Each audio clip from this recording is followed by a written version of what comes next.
All right, I am here. I am back, and the boys are back in town. It is, of course, the Roll for Combat is here in the house. We got Steven, we got Mark. Hey, guys. Hey. Awesome. Hey. Well, we are awesome. Very happy to have them back, and of course, it's great timing because you guys got a Kickstarter that is in its final 24 or 48 hours, I believe. And 30. Okay, all right, in the between. And of course, the everybody is buzz. I know you have been talking about it. I wasn't on your channel, but since last Thursday, everyone's been talking about the 1D&D announcement. And of course, people still absorbing, loving Pathfinder 2. We had a lot of great questions and a lot of great answers last time. A lot of great discussions. So I think people are back for more of the same. So. Welcome. Yes, I heard you were going to talk about 1D&D, and I salivated. I was away last week dropping my daughter off at college. I know, and this all broke, and I'm like, no. All right, so true story. So Steve, angry. Steven calls me up. He goes, hey, I just saw you did a quick live reaction. He's like, do you want to talk about this some more? I can figure it out. I'm at a hotel room. I'm dropping my daughter off at college. But what? Let me know. I'll figure something out. I'll get on this. And I was like, all right, listen, whoa, we got to plan it. And you were so excited. I might be able to get you with Derek. I know you have no knowledge of this, but can you be ready in like 30 minutes? Yes. Because everyone's going crazy, and I'm like, come on! And I literally have access to nothing, and I'm like, oh! And I was sitting like the whole drive back and everything. I'm sitting there thinking about 1D&D and everything they talked about, and I was so excited. I was like, this is like such in my wheelhouse. Plus, it's only that I predicted every single thing with 100% accuracy, so it's not like we could we'll certainly get into that. Just a couple quick shout outs. Salvol Ray says Steven and Mark at RFC, great customer service. Nightish, apparently big supporter, excited for the new Bestiary and Eladamon. And Cian giving you a shout out even before you said it, Steven, about your clairvoyance for 1D&D. So before we get into everything, I just want to say hi and welcome. So this is one of our question queues for people who are new here. Basically, if you ask a question, we're going to try to keep it in a queue to work through. We're happy to answer your questions about TTRPGs, TTRPG business, but also the 1D&D, Pathfinder 2. I mean, obviously, these are things that Steven and Mark have a particular interest in. And if you start asking them questions about Powered by the Apocalypse, I don't know that that might be a useful use of our time. If you want to, I'm sure you and I could talk about it. Nothing about it. Yeah. Let me fix it here, Mark. I got you a little off center. There we go. Probably my fault. No, everyone's off center. Oh no. There we go. It's coming to an end there. So, anyways, but feel free to drop a question. Make sure you use big question, and then if you want to get to the top of the queue. If there's nobody in the queue, don't worry about it. But if you want to get to the top of the queue, drop your question in a super chat or drop your question in a tip, and that will put you into the order of the value of your tip. So if you want to get your question answered first, you can go ahead and throw a couple bucks on it. All right. Well, so before the so again, obviously usually takes about 10-15 minutes for everybody to come strolling in. But Joe says, just want to say. Tuesday night's story hour show was a lot of fun. Please do one of those again. All right, Joe, that was a lot of fun. I got to just tell my favorite stories of D&D, including part 1 of like a 5-part campaign saga. Oh my God, that's what Mark does. Mark tells his stories, and they take like 15 hours to talk about his adventure paths. Yeah, we're actually going to do part 2 of Rise of the Rune Lords pretty soon. I don't know how you remember anything, man. I can't remember anything about anything. There's just wild stuff, and they're all different. Like our Shattered Star campaign, Steven, you said that everything is a heist, but our Shattered Star campaign, I don't know if you watched our episodes about it. It is a heist. Well, we're just constantly heisting. No, we're just always heisting every dungeon because we'll use disguises and sneak in and be like, oh, are you looking for like, occult people to come in here and to do exorcisms? Because I heard this dungeon is haunted. And then we'll sneak up, like get to the leader, knock the leader out, replace the leader and be like, I, the leader, hereby officially say that whatever it is. So we'll just like totally con the dungeon. Everything's a heist. Even Rick and Morty agreed. They did that whole episode where they were that whole heist episode where they were riffing on heists and how everything is a heist, and there was the heist within the heist within the heist. It's true. So look, you got a super chat. I do. Well, first, Rick Sherman tipped $10. He said just to support the show. Thank you, Rick. And by the way, keep in mind that if you are tipping or super chatting, you're going to be killing the hype boss. Currently, it's Combat Medic Bush. Philip, great supporter of the show, great supporter of the channel. He was our hype boss from last time. But remember, every super chat dollar does 1 point of damage. Every tip dollar does 2. So if you want to be the hype boss and you want to take Combat Medic Bush, just keep those tips coming. So thank you, Rick. We appreciate it. And then, yeah, Boothby came in. Boothby came in with first question of the night. He says, and this is a great question. I would love to know this as well. Is there an expected PC win rate for the various encounter difficulties? At what point are elite tactics and or luck needed to overcome an encounter? So I think we could break that down to a couple of things, but like, I think the first question is the most easy. Like when you think about Pathfinder 2 and you think about trivial, low, moderate, severe, extreme, do you have, Mark, a benchmark for what the win rate is, or what is the expected win rate of those various challenge levels? I mean, it's what it says in the book. It's always dependent upon your group's dynamics, like the composition of your group, what kind of tactics you're going to use. Like some people's definition of elite tactics is that you don't like looking at a bunch of enemies that are 2 moves away from you. You don't have everyone spend 2 moves moving right up to them and then attacking 1 time, and then on future rounds just strike. To some groups, anything other than that is already elite tactics. Whereas to some groups, things that would be considered very elite in that first group are like the basics. So I don't think it's easy to define what would take elite tactics, but basically based on your tactics and your composition, the core rulebook says, for instance, that an extreme encounter could be a 50% wipe chance, especially if you're not high enough level to have a bunch of like consumables or things you could just throw at a problem. And it says if you're high enough level that you do and you take it seriously and are just like, we're gonna go all out with everything that we've ever earned in this campaign, you're probably above 50% for the PCs. But in many cases you won't be. Whereas a severe, it's stacked in your favor, but just because it's stacked in your favor doesn't mean the dice can't go against you. So the definition of a severe encounter in the core rulebook even says that if you have very bad luck or you are not good at tactics, that you need to be ready to, it says bad luck, poor tactics, or there's a quote, or a lack of resources due to prior encounters can easily turn a severe threat encounter against the characters, and a wise group keeps the option to disengage open. Whereas a moderate threat is about half as strong as the PCs, so it's pretty unlikely to wipe you unless you're real down on resources or your tactics are pretty odd, or it's something swingy at really low levels. Yeah, I mean, obviously we have some pretty pipe hitting hard PF2 players in our Discord, in our sort of it's not competitive, right, but it's Pathfinder 2 MMO style, right, in our Northern Reaches game. And we basically have reached a point where people just don't use moderate encounters. The tactics level, the knowledge level of most of the players is so high that because you can, use focus spells and you can use treat wounds after a combat, there really is no real danger of a moderate encounter for most people.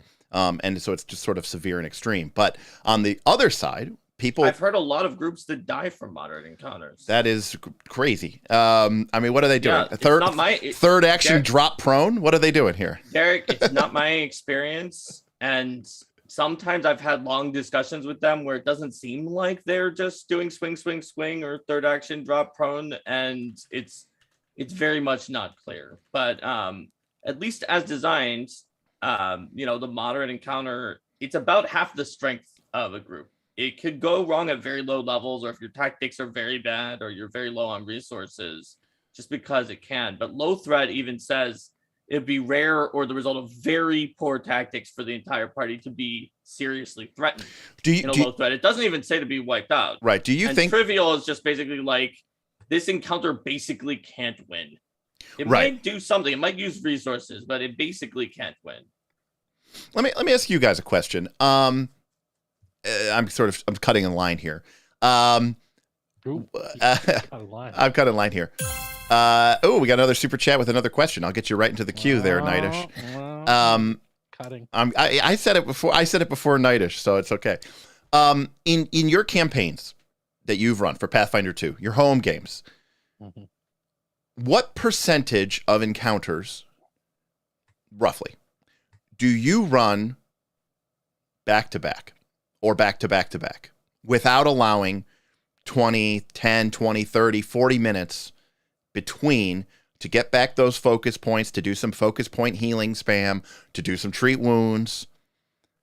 Actually, I can answer this because this actually, if you listen to the podcast, the Three Ring Adventure podcast, it didn't come up yet. No, sorry. In the Agents of Edgewatch podcast, this actually happened. And I actually talked about this in the intro just last week, is that my favorite thing in role-playing games as a GM is bleeding the whole dungeon and having the entire dungeon attack the PCs.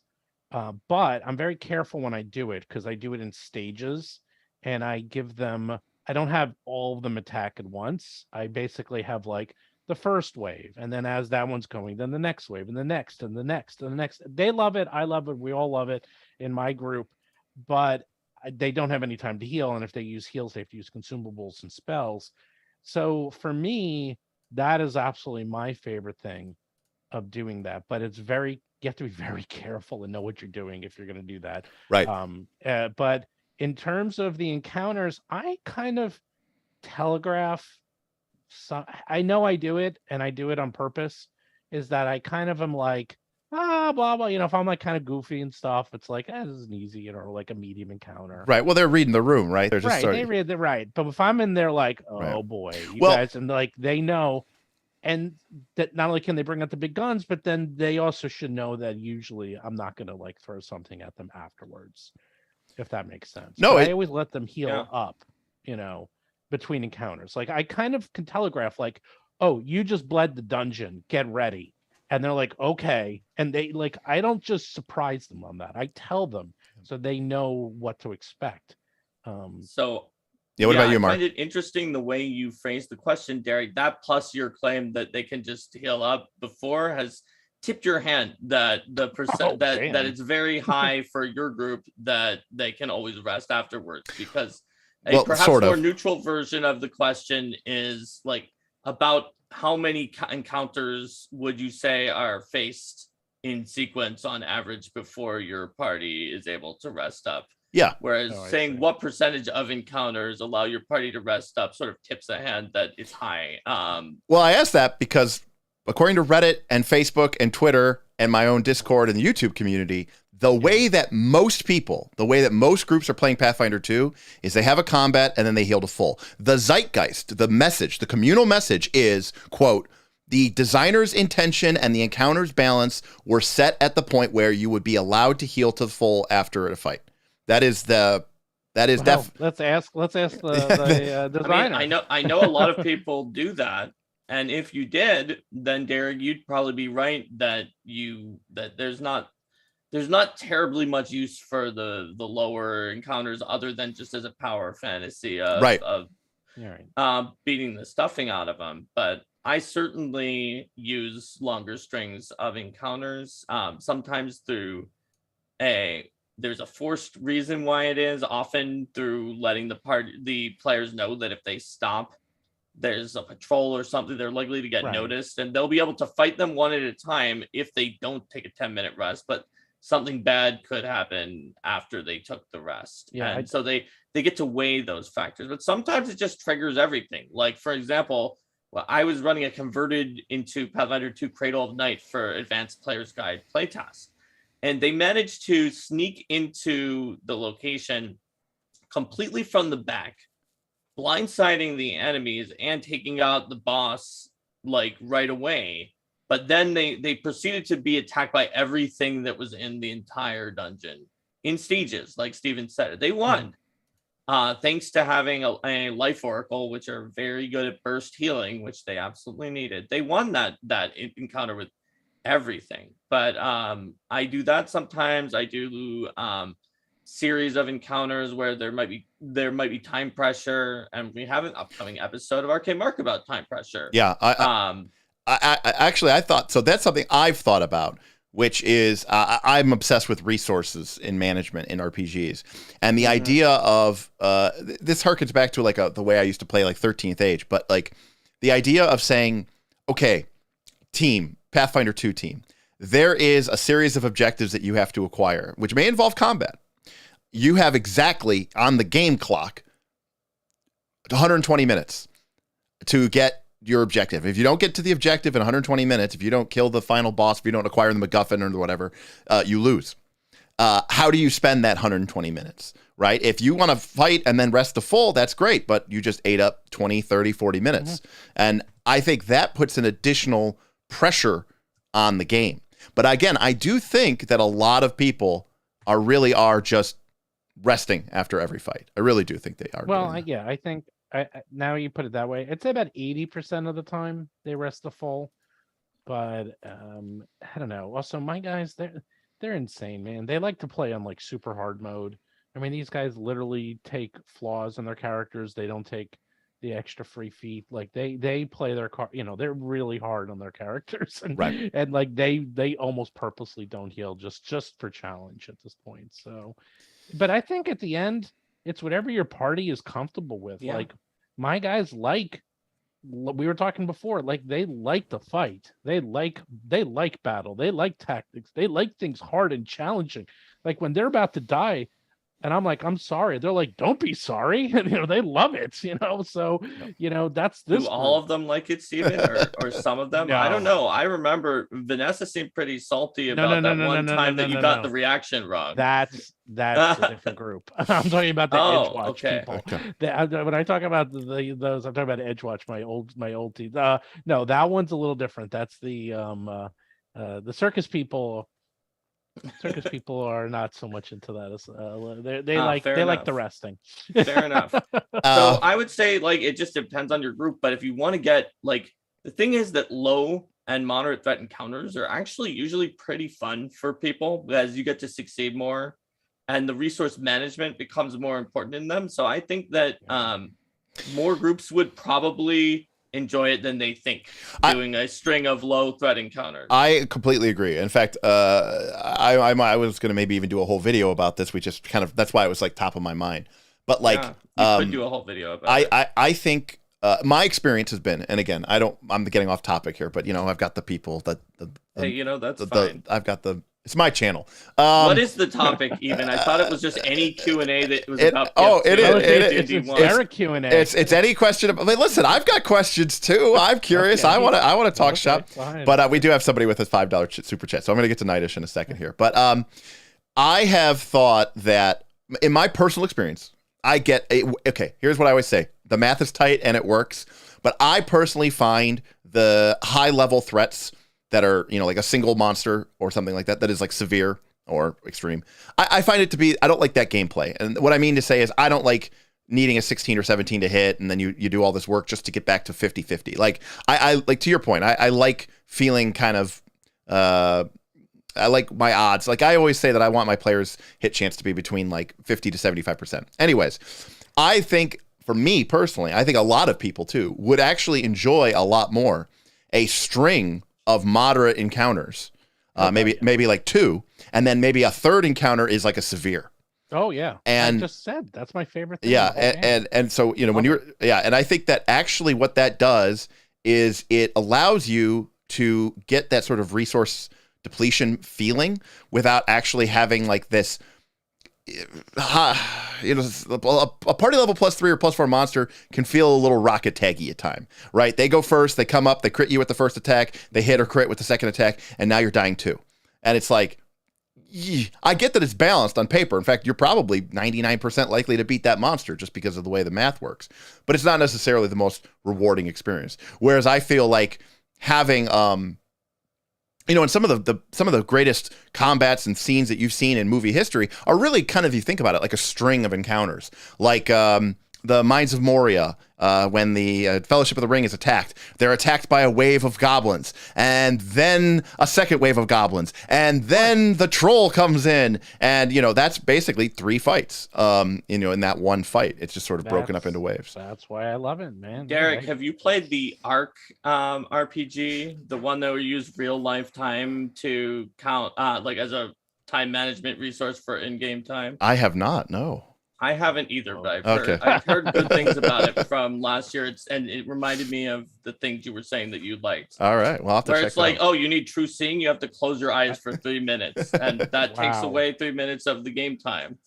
That's funny. Why don't we get to the real question? Otherwise, we're going to talk about this one. Yeah, that's true. All right, so Nightish had a $5 question. He said, and this kind of maybe is a topic that we're talking about encounters. And you guys are currently producing bestiaries and adventures. So you can talk about this from your own company. What was the philosophy behind the general lack of random encounter tables in Pathfinder 2? I mean, the thing about random encounter tables, and it's funny because I guess here we are on Knights of Last Call, but on a recent Arcade Mark episode, which really in most of these interviews, I can't always refer to a recent or upcoming episode, but we're just talking about the same topics. We were looking at Lost Omens Knights of Last Wall, and it did have encounter tables, and they were a little dubious as an actual table. They were amazing for telling you what monsters lived in a certain region and where you could find them. But if you actually rolled them, if I recall correctly, you could wind up with your group facing like a level 18 monster or a level like 2 monster. And there's like almost no party level that you could be at where rolling that table was actually not like potentially just going to wipe the entire party. And for those people, like 90% of the things on the table weren't even a trivial encounter. They would be better narrated as just, oh, it looks like 3 bandits tried to attack your 18th level group and you killed them. So the problem with random encounter tables is that they are usually, and you can make ones that are more targeted than that, but you learn a lot from the table in Knights of Last Wall, even if you never use it, about what lives in that area. But you could make one that's like really targeted. And it's like somehow it's like not a good simulation of the world, but it's exactly the right level for your party. But in that case, you'd need like 20 of them. Or something like that. No, I mean, I definitely agree that they could be used as a tool for simulation, and they can definitely create encounters that are sort of unbiased to the party's level. There's D4 cats because there's D4 cats. There's D4, Tarrasques because there's D4 Tarrasques that just happen to live here. I don't care that you're level 10 or you're level 1 or that you're level 20. There's a part of me, though, that thinks that's okay. I think throwing challenges like that at the party, not every fight is one that has to be a fight. Right? Like if you encounter a creature that's vastly inferior, superior to you, that's not a fight that you encounter, right? That's a fight you run away from, you evade, you use different skills and different spells. And if it's a bunch of creatures that are very much low level than you, to your point, Mark, yeah, maybe it's not a fight. Maybe they run away, or they're much more willing to talk, or you just hand wave it, right? And at least the party gets to sort of have the flavor of the situation. I don't know. There's like a lot of I'm biased. I like random encounters. I do and I don't. Here's the thing. I think there's a lot of things that are in the original Dungeons and Dragons that have stayed in D&D for too long. One of the most interesting ones that we just talked about, which we'll be curious to see how they handle it, is race, and how like a lot of people has been coming up with 1D&D. Is a lot of people have been asking. It's like, oh, you're finally like updating it. Get rid of race. It's time to do that. Make it something else like ancestry and such. But obviously they probably won't, because then it won't be compatible with past versions. But, random encounters, there's a lot of things in the original Dungeons and Dragons that I think were just in there because Gygax wanted it in there, and there was reasons. I think random encounter tables are very good for the GM. It's very good for flavor. It's very good to understand the ecology of an area.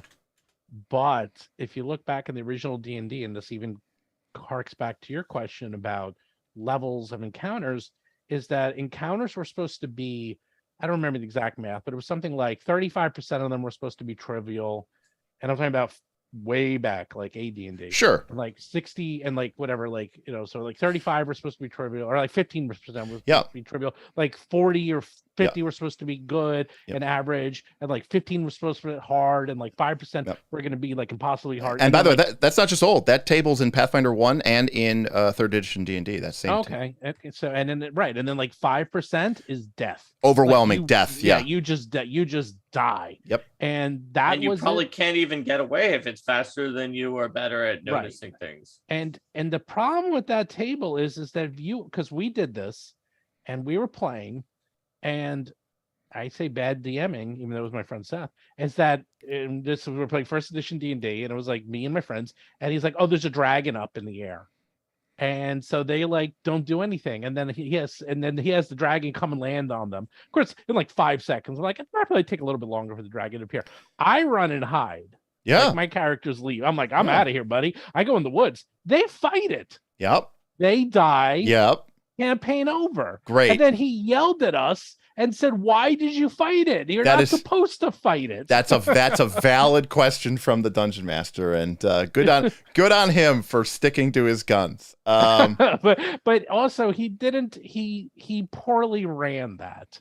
That was something else. Like, it's like, if you're gonna give something overwhelming odds, or you're gonna get attacked by something that's 10 levels above you, you got to telegraph it, man. You got to make sure that they're kind of aware of this. Oh, I agree. Knowledge is a huge part of this, and I mean, I think there's a lot of subtlety to random encounters. That it's like a video games, like World of Warcraft, when you con things and they're red, and you're like, oh, I'm not touching that thing. It's gonna kill me. Right. That ultimately, here's the problem with random encounters tables, though. Like, a very, very experienced GM who knows just how to use them well, like we're talking about here, can get a lot of use out of them, and it can create unexpected moments that you didn't even think about for those GMs. That's not what it looks like in the book, though. What it looks like is a tool for a GM who's starting out and doesn't know how to throw their encounters together very well, or pick one for that environment, to use as a basic starting tool to just figure out some encounters and, oh yeah, it should be fine. I'll agree to that. The Knights of Last Wall thing that I was talking about, it had a note in the text right before the table that said, hey, listen, these are way varying in level. It's probably going to give you things that are really inappropriate level. But the problem is how many people actually read those introductory notes before going into the random encounter table. In fact, as we were going through it and doing our review, I didn't see it at first. And Linda's like, well, there is a note that warns you about that. Right here. So it's a trap for new GMs into being like, well, the table had it, right? Like Kingmaker in Pathfinder 1st edition had a random encounter table notorious for including a shambling mound for 1st level PCs that was like like Steven said, it was like a 5% chance, but it was not very high that you would encounter it. And that was like basically going to kill you. It was at least going to kill anybody who had a movement speed less than or equal to the mounds. Like, that's just what was going to happen. And there were a lot of TPKs, or at least it's like we all ran, but the dwarf died, that were reported from like whenever that was rolled. And there were also an encounter with 2 will-o-wisps or something like that had an equally lethal, also on the first random encounter table. And there were not reports of GMs being like, well, I was very responsible and I knew some of the things on the table were maybe too hard, so I just re-rolled those, or I didn't have the PCs face those. Because some GMs, when they're new, they think, oh, well, that's cheating. The table said what the table was. This is what the writers intended for me to do. And I feel like they are an interesting tool. And I love random tables overall. Like, random D100 magic surges, drawing from the deck of many things, or Steven's old Woody. Oh my god, Steven and I love that stuff, but I still don't think that it's like not a safe option for new GMs to use it to decide what their entire encounter is. No. I'll agree to that. I mean, Good question, Nightish. Obviously, I'm sure you're aware, but we just released a little PDF about random encounters in Pathfinder 2. Yeah, I showed Mark that. Yeah, you did. And but what we try to talk about is it's more than just a fighting and here's a bunch of encounters, right? It's also about creating unexpected moments. Even as a GM, I think it can help you level up your GMing. You're talking about maybe it's not the best tool for a new GM because they might feel overwhelmed or they use it without any sort of sense of context. And I agree with you. You can get into a lot of trouble that way. But I also think it's a great tool for GMs to sort of level up their game. Instead of just connecting the dots as they go down the adventure and they go from scene 1 to scene 2 to scene 3, from room 1 to room 2 to room 3, random encounters ask the GM to be a little bit more engaged and a little bit more on their toes and have to be a little bit more extemporaneous. And I think those are skills that are very useful for GMs, for sure. Oh, I want to make this clear. I'm not against random encounters, and I know there's a movement that is against them. It wants all encounters to be planned out in advance. There's good reasons for both sides. I am actually against random encounter tables, but not and not always, but I am against many of the random encounter tables I've seen, but not random encounters as a whole. Like when I'm improving, I might throw a random encounter and I'll just make it up myself. But if you have a table, the problem is, like I said, not that they would feel overwhelmed, the new GMs. I think that it's deceptive and it makes them not feel as overwhelmed as they should feel, or they don't feel as like there's as much complication. They're like, oh, this is plug and play. This is easy. All I have to do is roll. I see the number. That's what we're fighting. And there's more to it than that. And it is deceptively easy, which I think is the opposite danger of overwhelming someone. So, by the way, I don't think we included random encounter, did we? Because in for Jewel of the Indigo Isle, not only do the monsters provide experience, but they provide loot because of the monster part system. So we have to be very careful. We did not, but we told people they could add things if they wanted to. Right. But to keep in mind that we gave some examples of things that could be added or other ideas, and like keep in mind if you put in too much, you might give the PCs might hit a level sooner and get more rewards. So take that into account. Because Patrick put some random encounter tables in the original in the first adventure, but we took them out because it couldn't misbalance the adventure. But we did put something in, basically said if you really want you can, or if you want to like give your guys specific monsters or specific monster parts and such. Because like for us, it's even more complex because the monster part system, you kill monsters, you get loot, like that can use. I don't know. To me, my mind just starts bubbling at the possibility, but I can understand how it could be disruptive. All right, but you got to be careful. All right, we got a couple super chats. We'll get to Guardian of the Rune NJP, who by the way took out Combat Medic Bush and is now our current hype boss leader. But Darren swooped in after him with a $10 super chat. Oh, I want to answer Guardian though. Okay, I have strong opinions on that one. Okay, good. I don't, so I would love to hear your thought on that. So I actually saw that question, but Darren asked, how much faith should we have in the level of published Pathfinder 2nd Edition creatures when designing encounters? 5e CR is notoriously crap. I will let them weigh in on this. But Can I answer real quick first? Yeah, go for it, Stephen. I have a thought too, but well, I'm running 2 adventure paths right now, and we run them as written. And I have found they are. Keep in mind, this is after the first adventure path, which I think was, it was written while the rules were still being created. You're talking about Age of Ashes, which Age of Ashes, which is be careful because parts of all 3 of the first 3 were being written while the rules were being written. Right. But fair enough. And yes, you're right. The circus, I felt like it's pretty good. I feel like it's pretty accurate. They still improved. But yes, I can agree. I can say with pretty high certainty that like Abomination Vaults and Quest for the Frozen Flame, which are 2 of the newer ones, I found the level, and I used obviously a lot of my own home. When I converted Rise of the Rune Lords into 2nd edition, I had to rebuild a lot of the monsters. But not only that, I didn't really like the best. You're right, because you're playing Rise of the Rune Lord, you got all these crazy monsters. So when I wanted to make my version of the Kriegs or of the Grauls, I just made my own monster using the GMG provided math guidelines and the creature guidelines, which you can find on Archives of Nethys. It is, in my opinion, scarily accurate.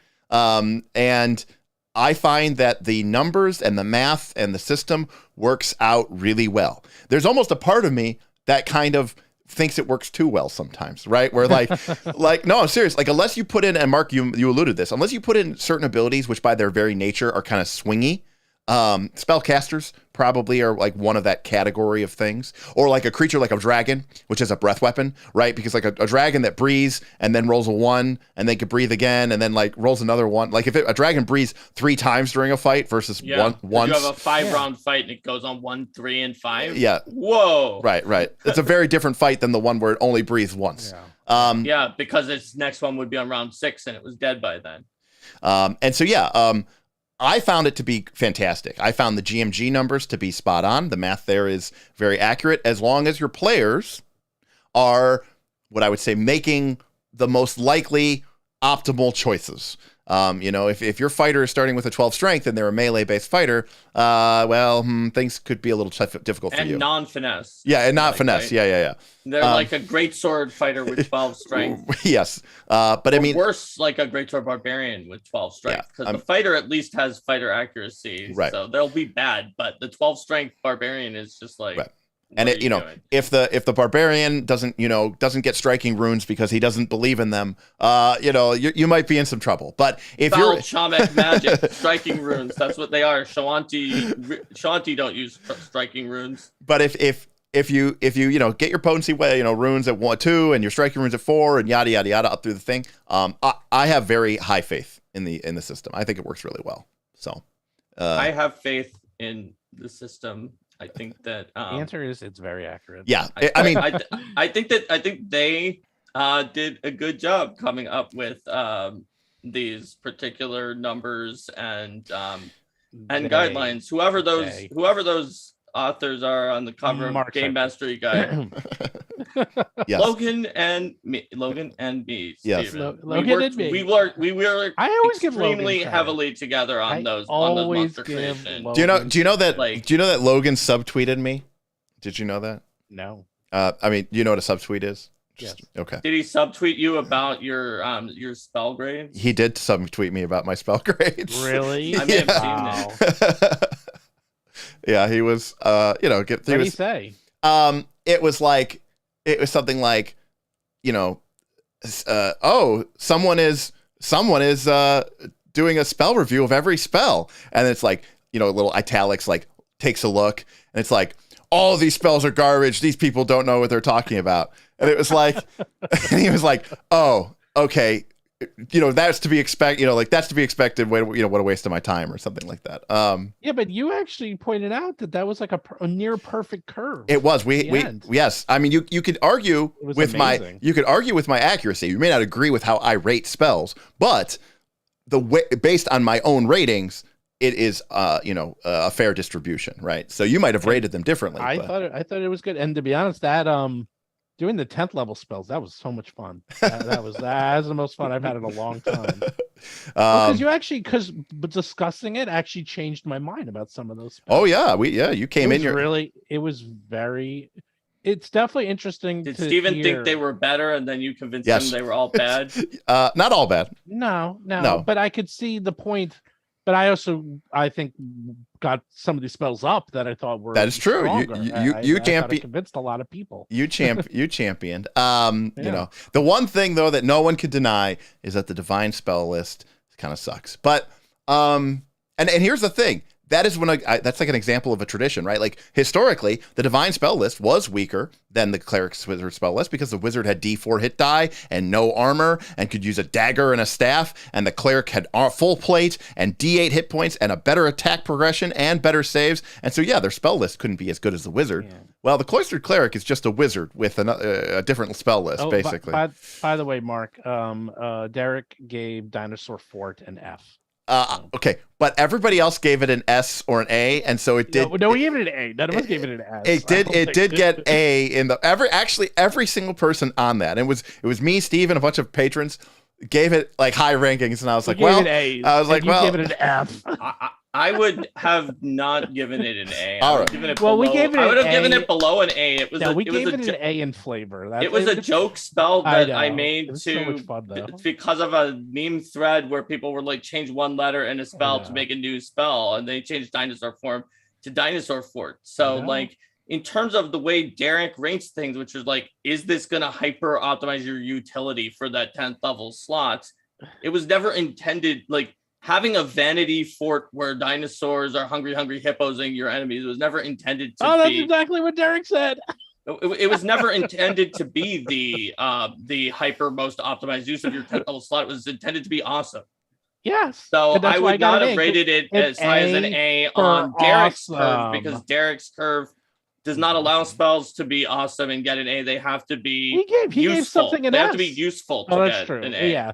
The ones that got he does it on utility and not on how awesome it is. And how fun it would be in the narrative to be able to do that and have everyone watch that you did that. Oh no, I'm all for dinosaur forts and people hungry hippoing. It should just be level 6. Yeah. Enough talk. Okay. Enough talk. All right, there we go. Enough talk. All right, Guardian. Nicely done, Steven. Gain a hero point. Guardian of the Rune NJP says, with how badly. And maybe we can discuss this a little bit, because my knowledge here is not 100%. The only thing I know is a little bit from Reddit. With how badly Spelljammer was phoned in, could this increase people's appetite for science fantasy and have them look somewhere else or stick to the OL? Yeah. So, oh man, I don't know what the OL is. Original something. Original license. Line. Or something. I'm assuming he means to stick to the original Spelljammer. So first of all, Spelljammer, if you ever read the original, was a holy mess. But damn, it was a beautiful mess. Liked it though. It was hilarious. I love Spelljammer. So giant space hamsters. When they announced the new one, I was very excited. And then when they're like, rays. Oh, dude. And then they're like, okay, but it's going to be 3 96-page books. And I was like, warning sign. Right. I knew. Here's all I know about Spell. Be a problem. Here's all I know about Spelljammer. It's 3 books instead of 1, when it probably could be 1. Yeah. 2, apparently the first book doesn't really contain any new rules for like vehicles or ships. Nope, nothing. That's what they did. They basically, and I'm starting to see a pattern here, which seems wild to me.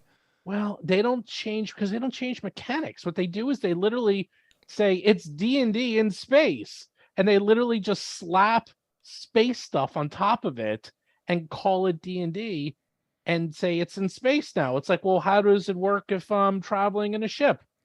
Figure it out. It's like, really? You're not going to give us any rules on this stuff? And they don't. Because if you were going to turn it into like like a true space setting, they would probably need a 600-page book, or at least a couple of hundred more pages than they added, but they didn't. They literally gave you a space I don't think adventure. It would take 600 pages to add like.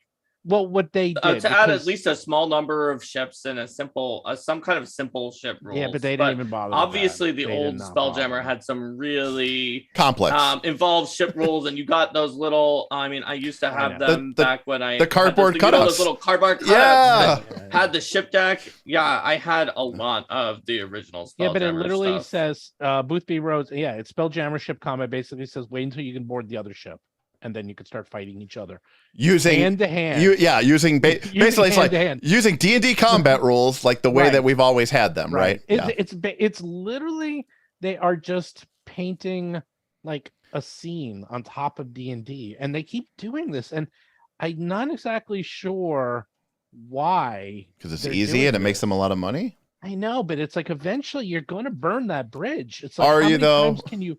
Yeah, you can. Because how many times can you fool them? How many times can you fool people? Apparently a lot. I guess so. Because it's like, and on top of that, they'll never mention it again. It's like, it seems they put out these books and then you never hear from them again. They put out Ravenloft. You ever heard about another Ravenloft book? No.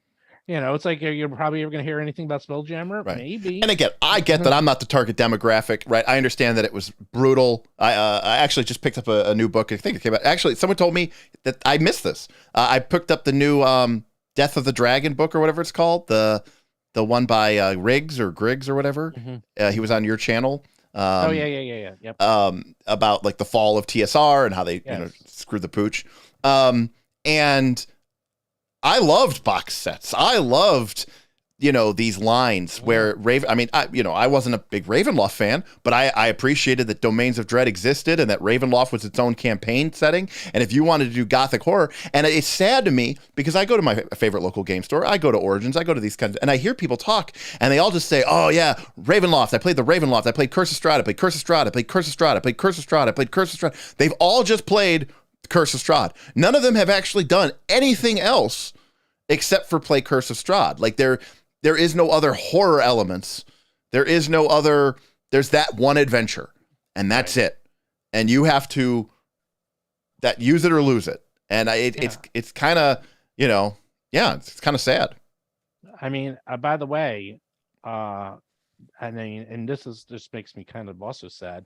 So the other day we were talking about our favorite adventures, and Mark brought up Die Vecna Die, which I never read before. I did. I downloaded this thing. I got it. It's good, right? Holy freaking! First of all, it is 160 pages. It's gigantic. It goes to like everywhere. It goes everywhere, and I'm like, and it's dense, man. It is like tiny font, single space. Yeah. They're not phoning it in. It's good. This thing is amazing. And I'm just like, was that the adventure they wrote? Holy crap, man. It was one of the two at the very end of second edition. To kill second edition, that and like Apocalypse Stone was the very last one. Oh, yeah. That was one right before that. But I brought them up because there was a question that was in our thing that was like favorite adventures pre-third edition. And I knew everyone was just going to name the same, like, first edition OD&D, Barrier Peaks, all of those. So I was like, I'm going to do something different that nobody ever names and take a look at the end of that. Unfortunately, well, I didn't read any of the second adventure, but I did read a lot of dungeon. Like if you said third edition, second edition D&D, ironically, I know really well because I played all the computer games. So I know the rules extremely well because of Baldur's Gate and Icewind Dale because they all used it. But I never really played it that much, because I was ironically in college at Carnegie Mellon, which is like the geekiest place on earth. But that's the one thing we didn't do was play D&D. But we did everything else. But and second edition came out when I was in college, and I bought it, but I just couldn't find anyone to play with. And I just didn't buy as much. But this adventure, like when I read this compared to some of the D&D adventures, it's like night and this day. This is something you would read like in a graduate level course, and then I'm reading the new D&D adventures, and it's like, oh, this is like a fourth grade reading assignment. I'm like, maybe that's why the new adventures are more popular than I guess so. I guess because so. I like Die Vecna Die. I mean, I named it on a video, but I've never seen people name it when anyone asked that question. Well, so then this thing is incredible. So then to Guardian's question, do you think that I don't know is there a world where third-party publishers can come in? Is Spelljammer too much of an IP, right? I don't think you can I think that Spelljammer is probably too much of an IP to do something that's exactly Spelljammer. Yeah. I certainly have had ideas that I feel like are obviously completely different from Spelljammer and do not involve ships that are going through wild space or anything like that, but were influenced by my love of Spelljammer, and that's about what you can do unless you are presumably on GM's Guild. You can just do whatever you want because you're on GM's Guild. If you kiss the ring, then you can do it. But I will give you you guys talk. There is actually a very good adventure on GM's Guild that has Spelljammer aspects in it. If you guys give me a minute, I'll find it. Oh, great. I'm a big adventure snob. So all right. Well, before we get to the next question, Mark, I'll ask you: have you looked at the new 1D&D UA? At the new 1D&D, the Unearthed Arcana. Unearthed Arcana, the rules. The Unearthed Arcana. Yeah, sorry. I mean, I was being hip. I was being hip. You're so hip. People were like, "What the hell is he talking about?" We're old men. Because I've heard of Unearthed Arcana, but I didn't put it together. I mean, I've seen some of it. I haven't done like a deep dive analysis of it because I tend to save that for when I'm going to do work on it or use it like right after that. Like I did a huge analysis on the 5e core right before I started on converting BattleZoo Bestiary, looking at the conversion that our people had already brought in and seeing what to change or what to ask questions about. But so I've seen some of it. I mean, I saw the that they've got an arcane, primal, and divine spell list on there, and they've got some backgrounds with ability boosts and a feat added in there, and some other really really interesting ideas that I think probably are going to improve the game. Right. That's kind of my thoughts on it as well. You find what you're looking for, Steven? Obviously a new edition, but hey, don't call it a new edition, Mark. It's branded not to be because of the fact that the current edition is doing well. It's already drawing more people in, and they don't want to turn people off. I remember standing in 07. I remember standing in the main D&D hall at Gen Con 07 when they had this big D&D announcement, and everybody thought it was going to be a virtual table. And it turned out it was the announcement of 4th edition. This is the infamous, the game remains the same. The game remains the same. And it was kind of making fun. And it made fun of you if you liked 3rd edition. It was basically saying, do you like this stupid game that's really complicated and hard to play and super slow? And also, I watched that ad recently, and it was insulting, but it was less insulting than my memory of the ad had been. I didn't even feel that bad about it. I had always thought, yeah, it's kind of funny. It was probably a bad idea because you don't want to insult your player base. But I was not personally affronted by the ad, but it still was actually even less offensive looking back on it than my memory of it had been, even though it still clearly insulted people at every stage. I found the adventure. Oh, what is it, Steven? It is a mithril seller, 67 5-star ratings. Nice. It is called Call from the Deep. I got slow-moded by you. Because you tried to post a link. Yeah. How dare you? Steven. If you go, it's called. First of all, the cover is a mind flayer, and you starts off with you like going on the beach and finding one of those mind flayer ships, like just crashed on the beach, and it goes from there, and it's good. I mean, it's after crash landing onto the material plane, a strange otherworldly ship brings with it an unexpected wave of piracy. Hideous creatures from the bottom of trackless sea. A notorious foe has been awakened from the deep, intent on destroying the world as you know it. And it goes. That's something you can do, and it doesn't even levels. Doesn't seem like it uses Spelljammer. It uses directly, it doesn't use it directly, but it's just the idea of a crashed ship. Yep, it's really good. It's a very well done adventure, and it's gotten a million reviews. I mean, you can see it's big. It's 270 pages. Goes from level 1 to 12. It's $40. It's not cheap. Okay, so I think my TLDR on this question is basically, if you're not DM's Guild, then you're not using Spelljammer, but you could do something else that still scratches that kind of itch but is like very definitively different, where you're, driving magical ships somewhere that is not really a lot like regular outer space in our world is, through some fantasy plane or space or region like that. And if you really want to have some fun Spelljammer-esque, but you don't really want to do Spelljammer and you don't want to do D&D, may I recommend you check out Lady Blackbird by John Harper. It's completely free. It's like a 3-page RPG, and it takes place in sort of it's like there's an aether current between realms and between planets, and there are ships that sail the ether sea. It's actually pretty cool, but it's pretty fun, and it's free. Cool. All right. Well, we got a bunch of questions. They're all freebies. So remember, if you want to cut in line, if you want to cut, someone cuts in line, we stop. Yeah, we stop right away. If you want to cut in line, feel free to tip with a question. But obviously, we are here to answer. And this is another great question for you guys, honestly. And I will sit back. Yeah, I made you a mod, Steven. I love it. All right, so, I have Steven's a all mod. the power. He has way more power. I can't even post because I'm not Unlimited subscribed. power. Mark's not even subscribed. I love it. Hey man, I'm on the Patreon. So... That's You right. are. You get the double benefits.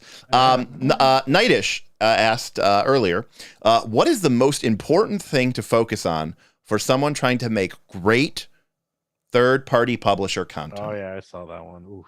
Yeah. So, I mean, that's a very difficult question because really I think that my answer is going to be a good answer for what you wanted, but it doesn't exactly answer the question that you have, because you have to focus on everything.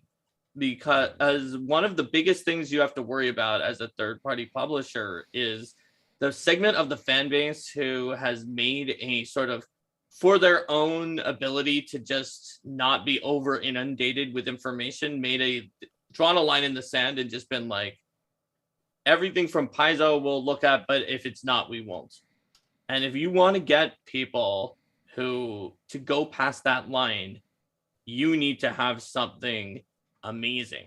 It needs to be as good or better than what they're seeing in the first party content in order to get them to go past the line. Now, on the one hand, you don't have to be the one who's doing that. If any third-party publisher is out there making products like that, once people dip their toes in, they're going to start looking at other third-party products too. So you don't have to worry about that entirely, because Roll for Combat's there and we've got your back, and we're making products that I think are helping people to dip their toes and look at other third-party as well.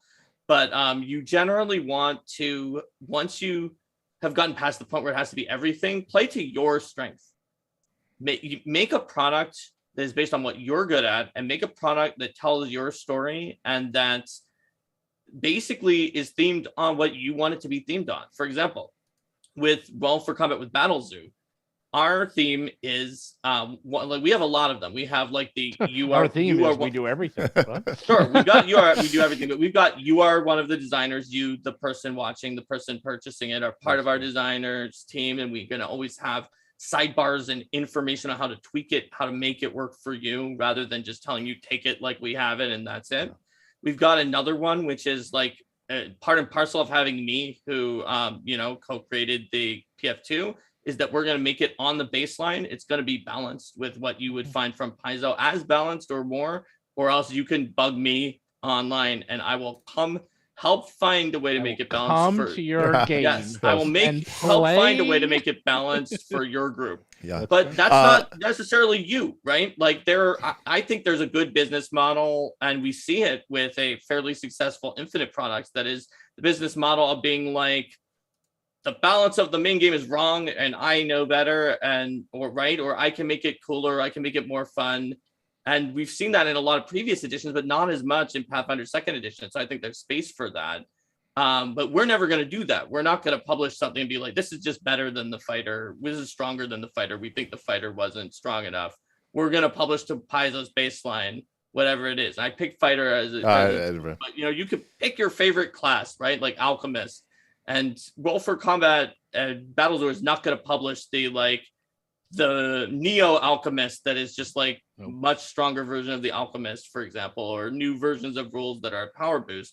But I think that there's a very strong market for it out there. And if that's you, if that speaks to you, that's what you should do. So do something you love, do something that speaks to you, cover everything you can. Like random encounters, right, Derek? Right. That's right. And if you're interested in getting our thoughts on random encounters, join up their Patreon. I gotta say, listen, I'm not one to ignore a good ribbing. K-Swistack said, can stealing Paizo devs just suffice? And I had to laugh at that one. So I mentioned stealing Paizo designers. That was part of my pitch. What is the most important thing to focus on?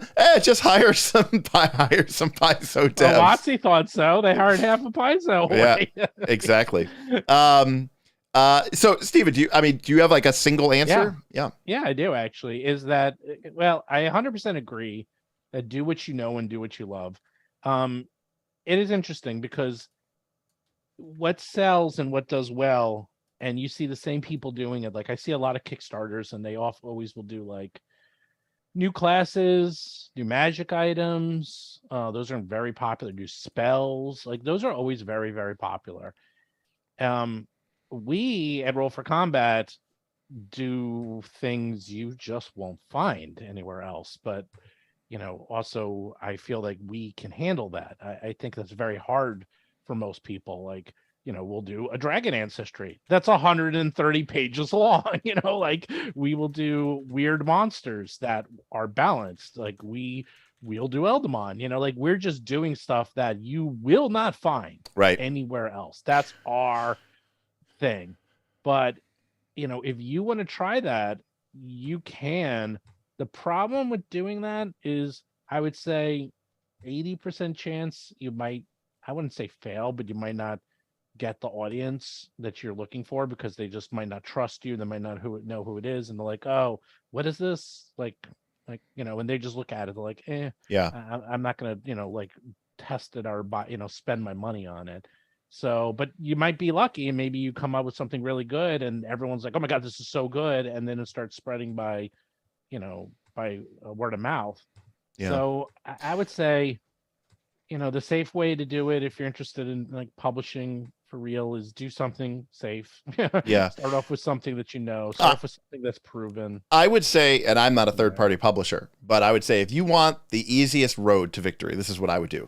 I would go online to Facebook or Reddit and see what all the really dyed-in-the-wool Pathfinder Paizo fans are complaining about hasn't made it to Pathfinder 2 yet, right? So maybe there's a bunch of people saying, oh, they haven't made this type of archetype, or they haven't made this type of class, or they didn't do Mythic Handbook or something like that. And then maybe Paizo's going to do it eventually. But if you can just create your version first, and that fills that niche, that need, that there's already an audience for it, you could go and make that set of rules and, like, for example, they just announced kineticists for Rage of Elements. A lot of people had been wanting a kineticist since basically the edition came out. Although Vanessa Hoskins wrote one. 3 years ago. Legendary Games. No, Legendary Games. It came out like 2 years ago. Okay. Their best sell. It was actually one of their best selling There you books go. But it was one of their best selling books, right? So right. There's your answer, right? And you could just get ahead of the curve, and then you could do that, Yeah. All right. London asks, Mark, and I don't even know what this question is referring to, Mark. London asks, what's the best way to know if and when early Paizo books were retconned based on your recent Reddit answer about Dragons Revisited?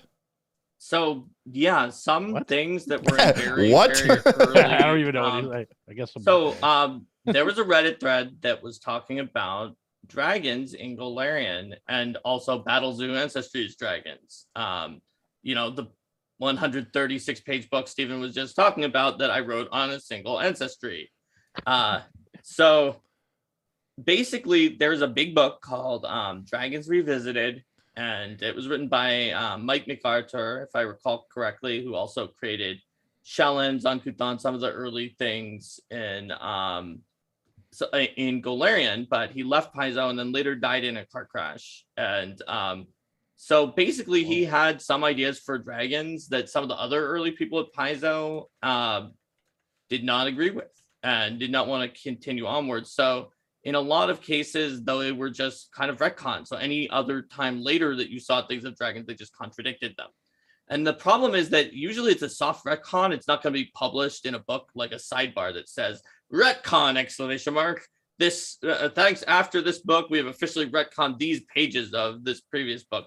So you just kind of have to look for when you see new stuff that's really contradicting an old book. And then if you're not an insider, that's the best way to know that that much of that book, maybe all of that book, has been considered to be retconned by Paizo. Like this, if you see a lot of respect for the old source and it's constantly being referenced anytime that material comes up, then it probably hasn't been retconned. Another way to do it is to just assume only things that are in PF2 in a recent product are like really stable information, because you don't know if the really, really old stuff will get retconned or not. I know that's probably not a very satisfying answer, but like even being in Paizo, as I described on the Reddit post, like the way I found out was that I saw something in print and I was like, hey, I think this contradicts Dragons Revisited. And it was like, oh yeah, that's all been retconned. Just don't even worry about that. And you should have seen other things in this book and this book that contradicted. I was like, oh yeah, there actually are a lot of things that contradict it. It's like, yeah, we don't want to have some of these elements, so we're just publishing something else. So I don't know. I think most people are not going to alert you to a retcon. You'll have to figure it out. When I have a question, I just ask Mark. Yeah, London says, great answer. Thank you, Mark. All right, we got a 1D&D question here. Yay. And it says, how do you think the removal of non-player or now this? I watched that thing. Yes. And I was doing a live reaction to this. I don't know if you got a chance to watch me. I saw that. I was losing my mind that number one, I couldn't believe, I still can't believe.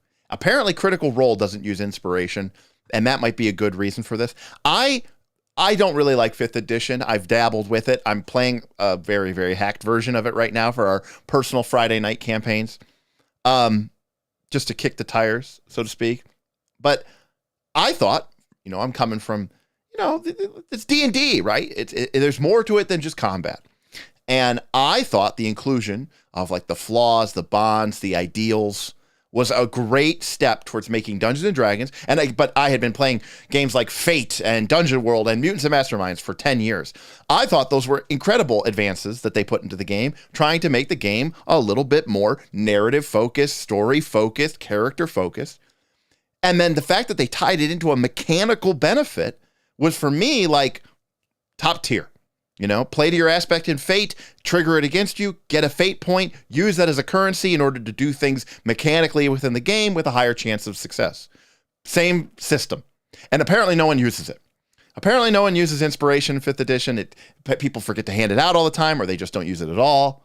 And apparently people thought or didn't think or whatever that spells couldn't crit, even though they were clearly attack rolls, and they were clearly making attack rolls. But apparently people didn't think that they could crit, and now they are saying, okay, no, they can't crit. So attack rolls could crit, but a spell attack roll isn't an attack roll. They're removing critical hits from monsters. How will that impact the texture of 1D&D fights? Recharge abilities versus PF2 bosses critting your face off is quite the contrast. So we talked earlier about, dragons. So I think this is an interesting question because as a game designer, this is how I would phrase Blue Moon God's question. Actually, this has already come up twice. One, I talked about how a high level single target flow in Pathfinder 2 might have a really good attack bonus against you and could very easily crit on its first attack. And with its second attack, so, it wins initiative, it has a really high perception. This is Pathfinder 2 here. It comes in, it moves, its speed, it gets within reach of you. It makes its first attack with its second action. It crits. It does a ton of damage to you. And then it makes its second attack at -5. And it crits again.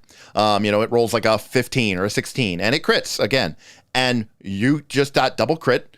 And unless maybe you're like the barbarian with the toughness feat, you might be dying too. That is obviously now, that is a boss fight. And someone's down before they've even gone. On the other hand, if you have a solo boss like that, and it, for whatever reason, biffs the roll really badly, and it misses completely with both of those attacks, that is a huge amount of variance. We also talked, Mark, about the breath weapon, about the fact that a dragon might breathe 2 or 3 times in a fight, or it might breathe 1 time in a fight. Just a huge amount of variability that can go into a monster. Mm-hmm. When I hear Chris Perkins and I hear Jeremy Crawford talking about removing crits from bosses, changing the recharge mechanics, what I hear is they want to reduce variability in combat. That's what I'm hearing. The most common thing I hear when people play D&D is that they like feeling like superheroes. They like feeling like gods. And how dare that monster crit me? And I think they're really leaning into the concept of that you are a superhero, in the world of D&D. And to the point that they're starting, I actually was kind of stunned that they also did that. When I heard that, like, they're removing the crits, like the DM's job in D&D is so hard to begin with, and they're expected to do so much work. And I'm like, are they not even allowed to have fun anymore? Like, are they turning into a computer where their entire job is to run this game and be the punching bag for the PCs. And it sounds like maybe, I don't know, it's weird. I've never, well, it's not true. I did GM the first one, the Peldammer. I forgot the name of the first Flandelver. Yeah, which is actually a very good adventure. Probably one of the best ones they had. And that was fun. I had a lot of fun with that adventure. Of course, I was in 2014, but right, a while ago. I think I don't know. I mean, I don't know why they're doing this, other than they're just trying to make it very easy for the PCs to like roll over things, and that there's a lot less variability for the GMs. Right. I think what it comes down to is, I think my opinion of it is, DMs for playing 5th edition, either because it's what they want, or it's because what their players want, or it's because what society and the social media influence has told them that they should want, is they want this game where the heroes kick ass, take names, are challenged and overcome and win the day every single time. And so the DM sits down to play, and he's playing a game, and his characters are gonna be heroes. They want to be heroes. He wants them to be heroes. Critical Role wants them to be heroes, and then he rolls a nat 20 twice in a fight. You know, and then suddenly someone is dead, or down, or not having a great time. And I think he goes, this game doesn't do what I want it to do. Hey man, look, I have a million stories of people, especially like 10, 15 years ago when I was trying to get people into the hobby, that they played D&D, they had a bad experience, and their characters died, and they never played it again. Yeah. And they are now starting to go into the zeitgeist, and now they're going to get people who might play this once and never again.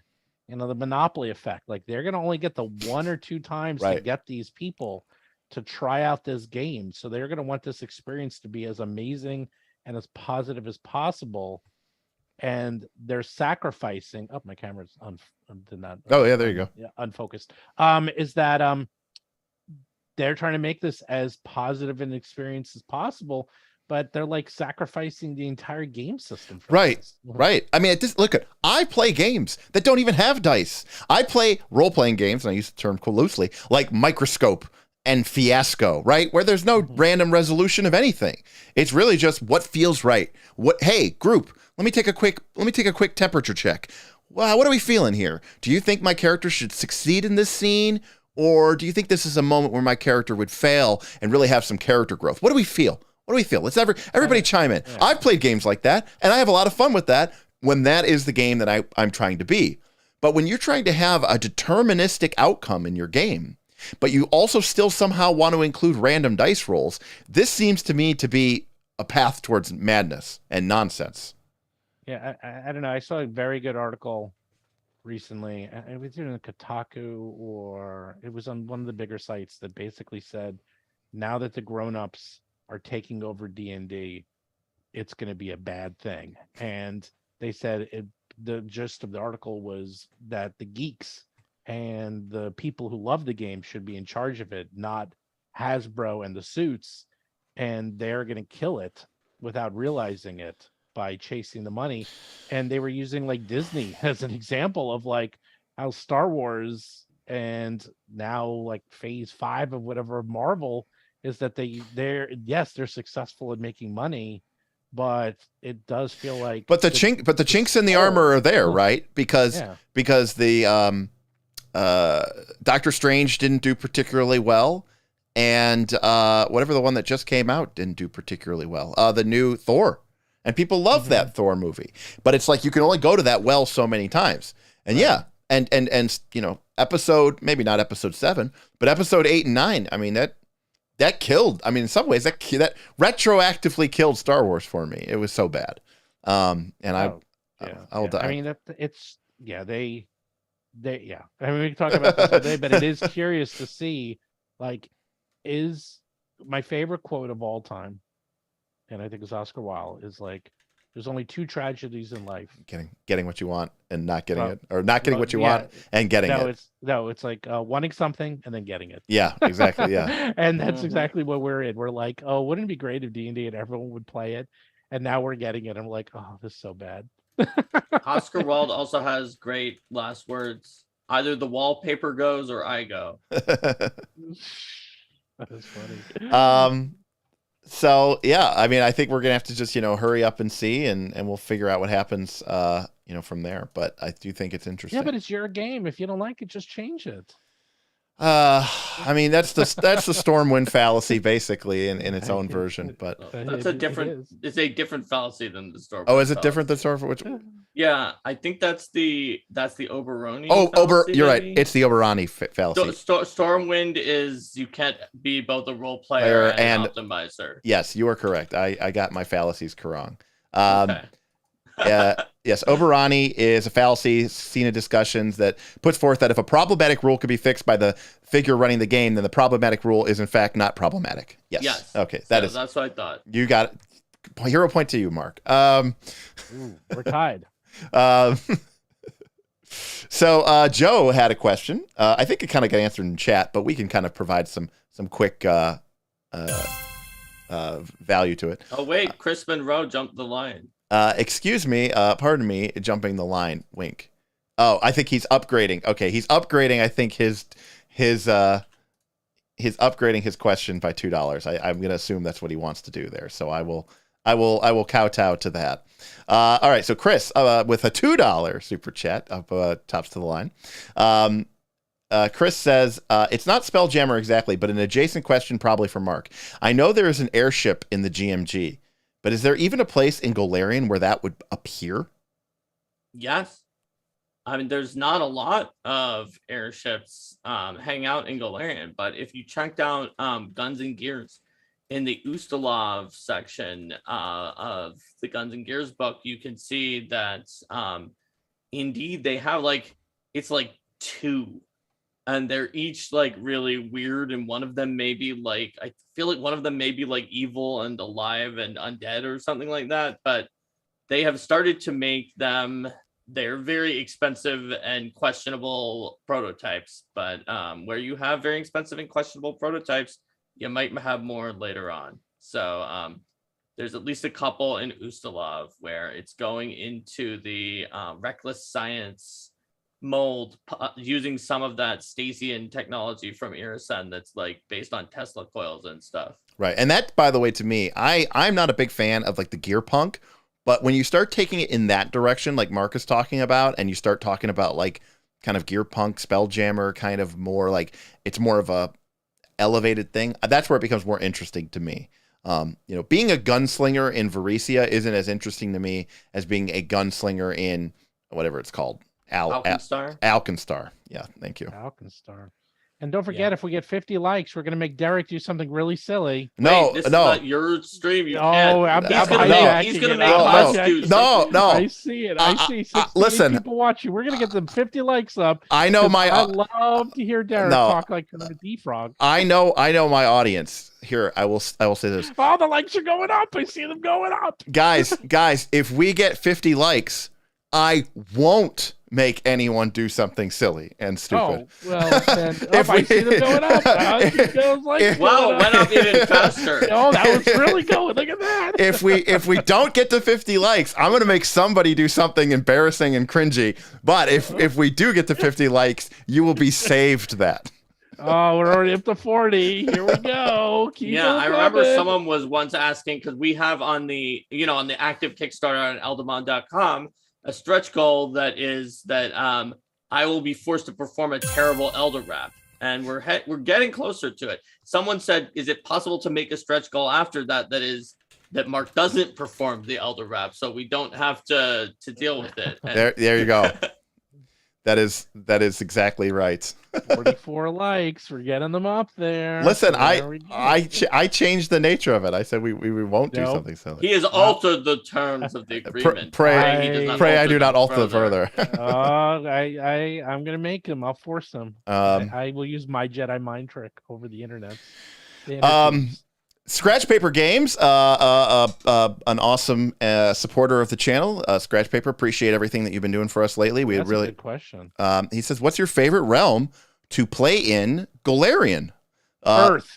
That is technically a legal answer, but that is such a cop out.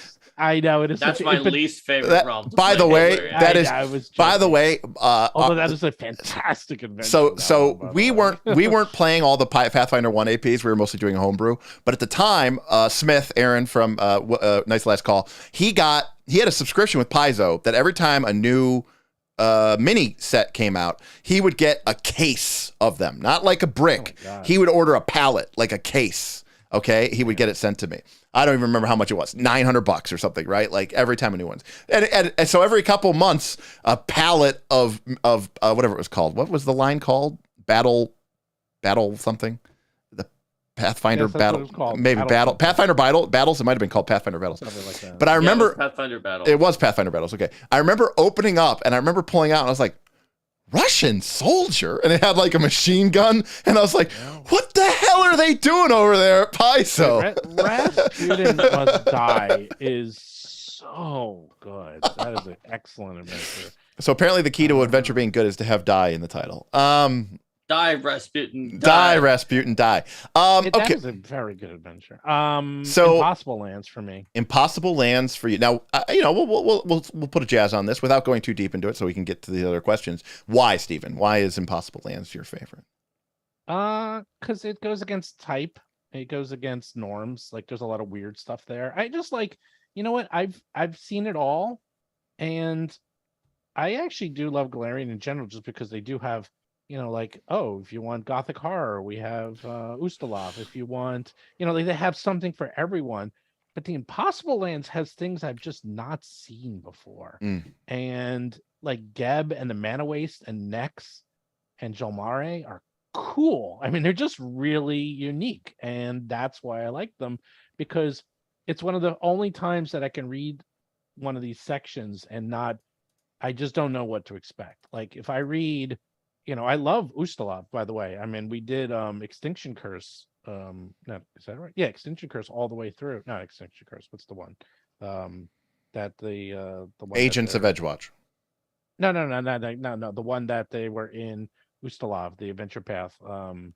Carrion Crown. Carrion Crown. We did Carrion Crown all the way through. Was that the second? I loved. No, it was like the 7th or 8th. It was okay. It was later, but it was a very good adventure.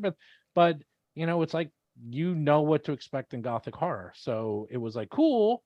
Right. But vampires, werewolves, right. Witches. Yep. They did a Frankenstein monster, which that was an excellent adventure, by the way. Richard Patt, once again, best writer ever. And Cthulhu in the 4th adventure, which no one expected. That was good. But Impossible Lands, man, Impossible Lands is awesome. Got it. What about you, Mark? What's your favorite? You must be looking forward to the Impossible Lands book, Stephen. Or have already seen it. Well, then you're looking present to it. Well, yes. That's fine. I've already seen it too. That's right. The design lead on it. But I'd say The Great Beyond, because I've seen a lot of things too, just like Stephen. In fact, I've seen so many things. I think I have seen the nation run by undead, and the nation that's a megocracy that has all sorts of constructs and wizards and things like that. And the no man's land area in between two magically warring nations that was so terrible that it stopped the war is even like literally a thing in a campaign setting I created a few years before the first Golarion release. But I think other people have done it too. So I have even seen the things in the Impossible Lands, never in the same configuration, and the new stuff coming in the Impossible Lands book makes them so cool and more unique. Obviously, we've seen previews at PaizoCon and Gen Con. Proven my point. But the Great Beyond, it's just like it's plains. They're out there. They're wild. There's the first world. There's all the different planes. Wild. Yeah, they are. So I like random planar stuff and weird things, and I like a lot of the different areas in Golarion. There's like maybe a few that aren't as much my cup of tea, but I'm pretty happy in most of the areas. Yeah. What about you, Derek? Well, I'm going to be real basic. D&D and Pathfinder to me are that first level character wearing chainmail with a wooden shield and a long sword. and he's creeping along some ancient ruin, and he's dodging spear traps, and he's fighting goblins and orcs and other foul denizens of the deep like skeletons. And then by flickering torchlight, he discovers an ancient chest, and cracking its seals and opening up, he finds a chest full of magical items and gold coins. I like Varesia. I like it. It's like D&D 101. It's like, it's a land. It's not really controlled by a central government. I like that it's a little bit more, in 4th edition terms, I would call it points of lightish. It's got a couple of these sort of bright spots of civilization, but other than that, it's sort of untamed wilds, at least old Varesia, sort of before New Thassalon. But and I love the lore of it. It's steeped in all that Thessalonian lore, and it's just ripe with history and ruins and giants and humanoids. It's like the perfect spot for like a classic fantasy adventure game to be set, in my opinion. Outside of that, I actually think I'm enjoying the Realm of the Mammoth Lords. It's very different. One of the reasons I wanted to play this AP, Quest for the Frozen Flames, is just because I had, most of my D&D games have been sort of set in that pseudo middle ages, mid-Middle Ages, late Middle Ages era of, stirrups and full plate and lances and crossbows. And so to play in a realm where there is none of those things, I think it's been a lot of fun and challenging for me as a GM too. So I'm enjoying that. So you like the low fantasy? More than when you say low fantasy and contrast the high fantasy, don't get me wrong. I like Lord of the Rings and I like Dragonlance, and that's kind of high fantasy. If I had to choose between like low tech fantasy and high tech fantasy, like printing presses and stuff like that, I'll take the low tech fantasy over the high tech fantasy. I would say, generally speaking, the average level of technology in Golarion is too high for me. That would be my take. So you're a Dark Sons type of yeah, big time. Love it. Lady Pain. She's my waifu. I not surprised in the least. I may or may not be able to speak or still remember most of the cant. Wow.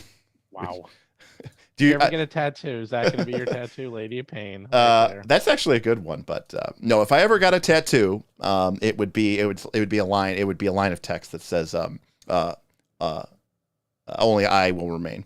But he would do something original like a D20, but instead of showing a 20 or a 1, it'll be showing like an 8. And it'll be like, that's it. That's what you got. No, but I have the answer to that is, like I said, is "Only I will remain," which is the last line of the Bene Gesserit Litany Against Fear from Dune, which is the single greatest novel series of all time. Dune? Oh, Dune, yeah, it's so good. Oh, it is good. I don't know if it's the single greatest. Oh, it's so good. I differ, but Aaron said he just started Planescape for Pathfinder 2nd Edition. Well, that's awesome. I think Planescape is a lot of fun. Bob, that's great. That actually might be so, because we hit 200 patrons last month. We're going to do another sticker giveaway, and we've been debating what should our second sticker be for the patron. And one of the ones we've been talking about is make a thing that's been in the Discord has been DC 21 flat check. Just as like someone's like, "Can I do that?" And like, "Yeah, sure, flat check, DC 21," as a way of saying no, you cannot do that. We got 49 likes. 49. There we go. You guys gotta. We just need one more like. You guys, if you don't get me that like, I'm gonna force them to do something, and I'm gonna log force us to read Dune. I'm good.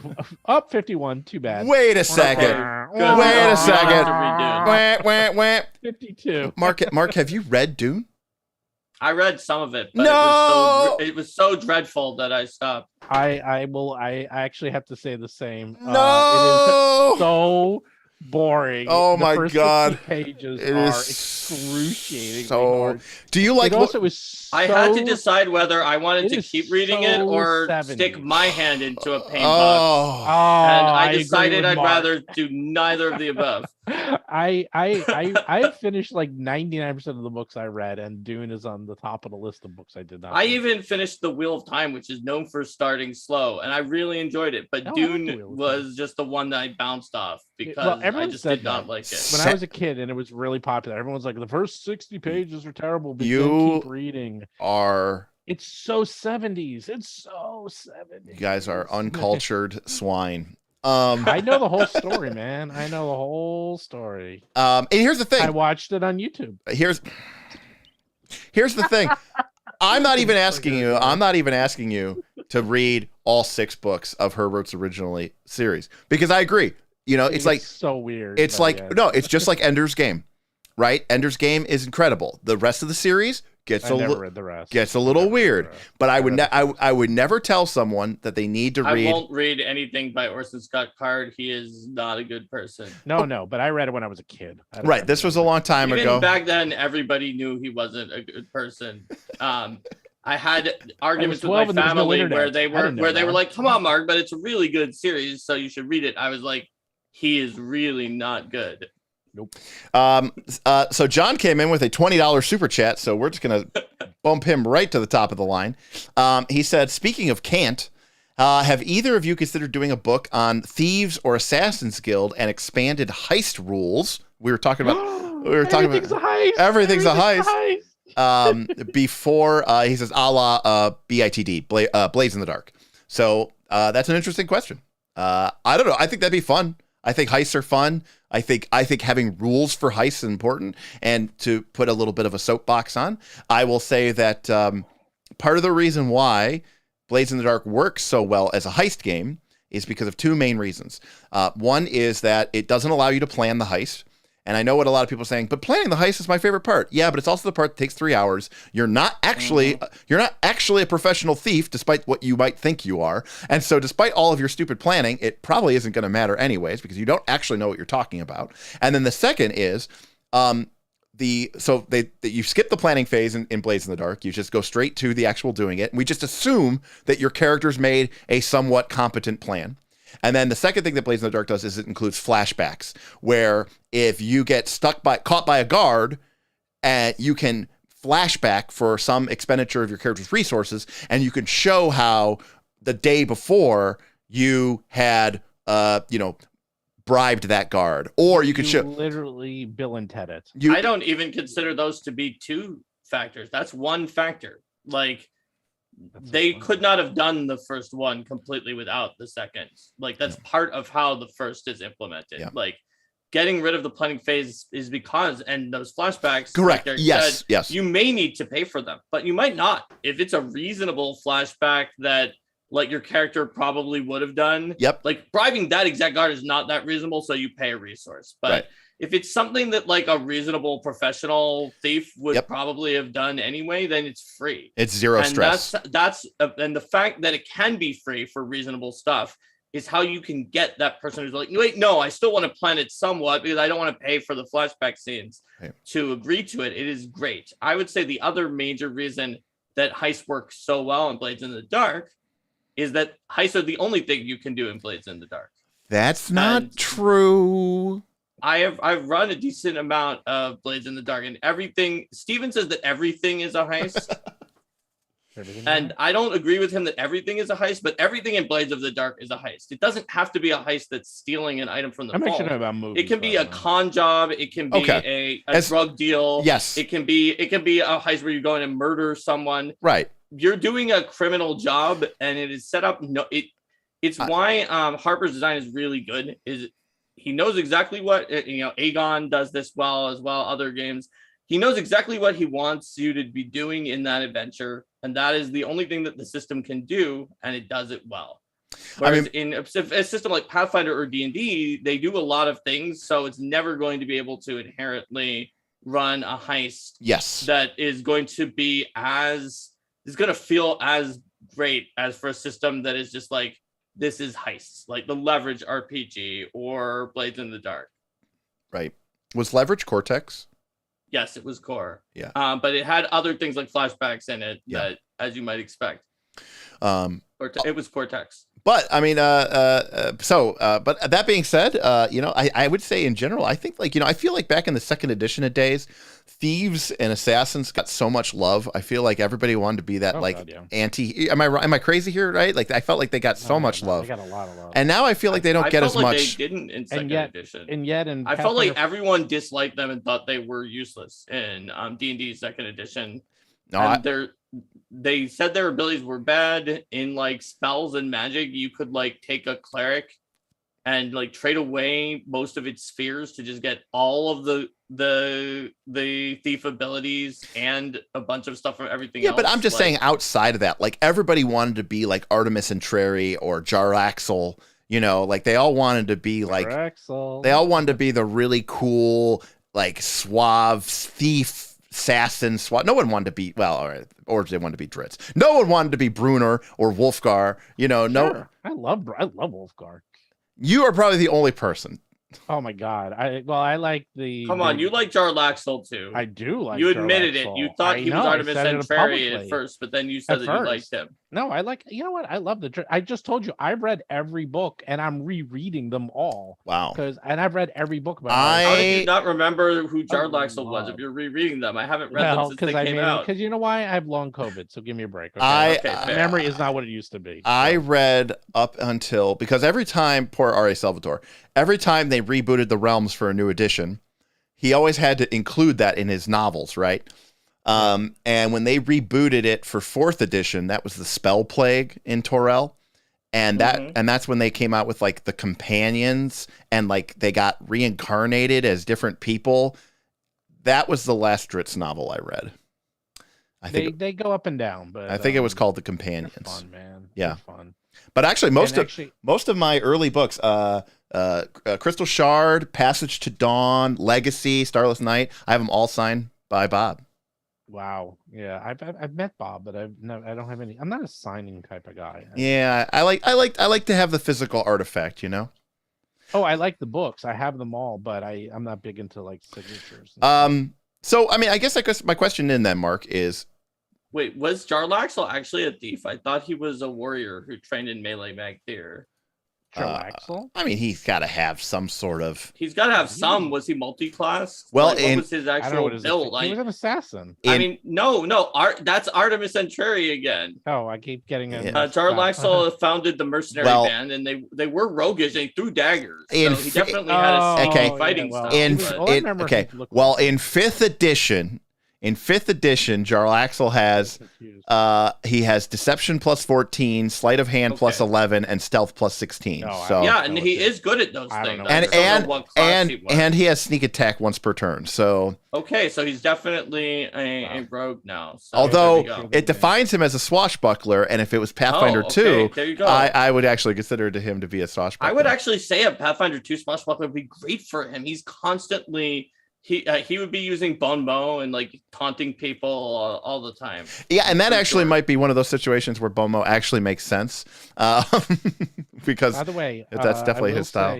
If you do want to read an interesting, if anyone read the Cleric Quintet.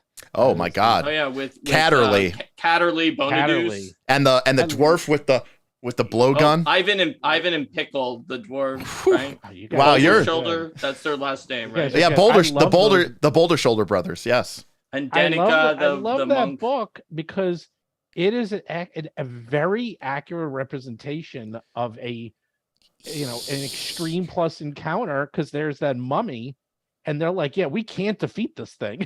They're going to die, and they have to figure out how to get around it. Catterley I remember reading that. It's good. Catterley was the chosen of Denier. Yeah, Denier. Yeah, that's right. Yeah, wow. And he had to deal with enemies such as the vampire Kirkin Rufo or something like that. So you guys are like, oh, you're making fun of me, and you know every. You're like nerd alert. You're like, oh, how dare you read every single R.A. Salvatore book? Here, let me give you in detail. Hey, I stopped reading them a long time ago, but if you're in the ones I actually read, I remember them. Oh wow, yeah, I'm not. Yeah, with that. What about the Demon Shard books? Oh, you know those? Actually, those are good. It's actually one of the first. I don't think maybe it was Kickstarter. This was actually one of the first things I remember kickstarting was he did a RPG based off of those with his son. Oh, I do remember that. Yeah. Yeah, and those books are rough with the demon dactyl and stuff. Yeah. Yeah, and you know, he's even got like it's called like Bob's House Rules. Dark. It's very It's very dark. Yeah, it's a little bit more like what you would say, like a little bit more grimdark fantasy. It is but very grimdark. Very grimdark. But I actually have 2 copies of that for some odd reason. I think I kickstarted it twice or something. I don't remember if it was all geeks agree. Okay. Chris, we finally yeah, he really got a runaround on welcome to the Knights of Last Call book club. Yes. Or not Chris, I'm sorry, Joe, because Joe was about to get his question answered, and then someone donated money, and we went from that. Poor Joe. If Abomination Vaults 5e is a success based on its encounter design and storyline, will that not make players think, hey, Paizo are writing some fun, well-written campaigns, maybe I should try Pathfinder 2nd Edition? I think some percentage will, right? I'm going to give you my answer. What percentage is it? Done. So I guess it really comes down to this. I'll say this, and we won't go too deep into this, just so we can get these last couple questions answered and we can finish on a nice clean slate. Do you think Paizo's move with that is just to pad the coffers and make some sales? Or is it what's their primary goal? That, or maybe it doesn't make a lot of money. I don't think it would be a loss leader, but is it just an olive branch / honey trap to try to steal people over to Pathfinder 2? I think that it's reductive to do an either or and to say what's not either or, but what's the primary? What's the primary goal to make money, or is it just a honey trap? Yeah, you literally said just a honey What's trap. the primary goal? Why do you need to have a primary goal? Because you can have a list of bullet points. Because every project should have a primary goal. Well, not every project does. Sometimes to the detriment of the projects. But if Paizo had to choose between making more money off of Abomination Vaults 5e, that's a different question, or getting more players to switch to the system, which would they pick? But Paizo is not a person. Yeah, they're a company. That's even worse. Right. No, Paizo's not a person. So you have to ask, when you say if Paizo had to choose that, right? Do you mean like Ron, who now works for Wizards of the Coast, but who was working on the Abomination Vaults at that time, like the developer who was developing it? Do you mean like Eric, the publisher of Paizo? Do you mean like Jim, the president? Yes, I mean all those people sitting in a room. If you ask me, here's what I think, and you can tell me if I'm wrong. I think they want to see if it sells well, and if it sells well, regardless of whether it converts people to PF2, if it sells well. Right, a modestly successful 5th edition module that appeals to the 5th edition base would be higher selling than a hugely successful Pathfinder 2 module that's sold to the Pathfinder 2 base. Because it's just, I don't know if that's true or not. Oh, there's at least an order of probably 2 orders of magnitude. It depends on your definition of modest, right? Like if to once again reference, since it is ongoing, our Kickstarter at eladamon.com, right? It is, I believe, other than the ones Paizo themselves has run, like pretty much if not the most successful for the Pathfinder 2 side of it, which I think Stephen has said it was about 50-50 for our last Kickstarter, which went to 300K. So if you imagine that's 150 for Pathfinder 2, and there's a lot of modestly successful 5e Kickstarters that make less than the 150 of that was for Pathfinder 2. Like most of them do. So I think it's not necessarily true that a modest 5e success is higher than a smashing success for PF2. I just think that if I was Paizo, I would be thinking it's a lot easier for us to convert this adventure to 5e and get 5e players to buy it, to run it as a 5e adventure while not leaving behind the ecosystem of 5th edition that they're playing. It's a lot easier for us to do that and then to capture some of that market share than it is for us to try to convert them over into Pathfinder 2 fans. Yes, some percentage of people might play some adventure, by the way, which is written into a system that they're already playing. And for some odd reason, playing that adventure in a system that is the same system that they've been playing is going to make them want to switch systems. If the adventure is really successful and they have a lot of fun playing 5th edition in it, why would that make them want to change to Pathfinder 2? There's a variety of possible reasons, right? But I ultimately still think that it's an either or to say that they had to have one primary goal. I feel like they were probably trying to see what would happen. Also, it's hard for them to probably take metrics on how much of a conversion factor there is from it anyway, right? Like, it's not like there's a survey code at the back of the 5e Abomination Falls that says, "Hey, did you switch to Pathfinder?" They should have put that in there for the data. All right, Steven. There are ads for PF2 in it though, right? So I'm assuming. I actually haven't seen the 5e one, so that's part of what would be able to potentially get them to switch. If they go to the back and they see the ads and like, whoa, these things I see in the back look great. Oh, it's for Pathfinder 2nd edition. Steven, you get the final word on this. I actually know a fair amount about this. Okay, it was their best-selling adventure. Right. It is a dungeon crawl. One of their best-selling adventures. It is a dungeon crawl. Yep. It has a very tight-knit, adventure. It's very well done. They have all the art. They have all the assets. I know the guy who converted it to 5e. I mean, he did ours. So, it's, there is a way to convert it that wasn't too costly. And then to print it is, not really too costly as well.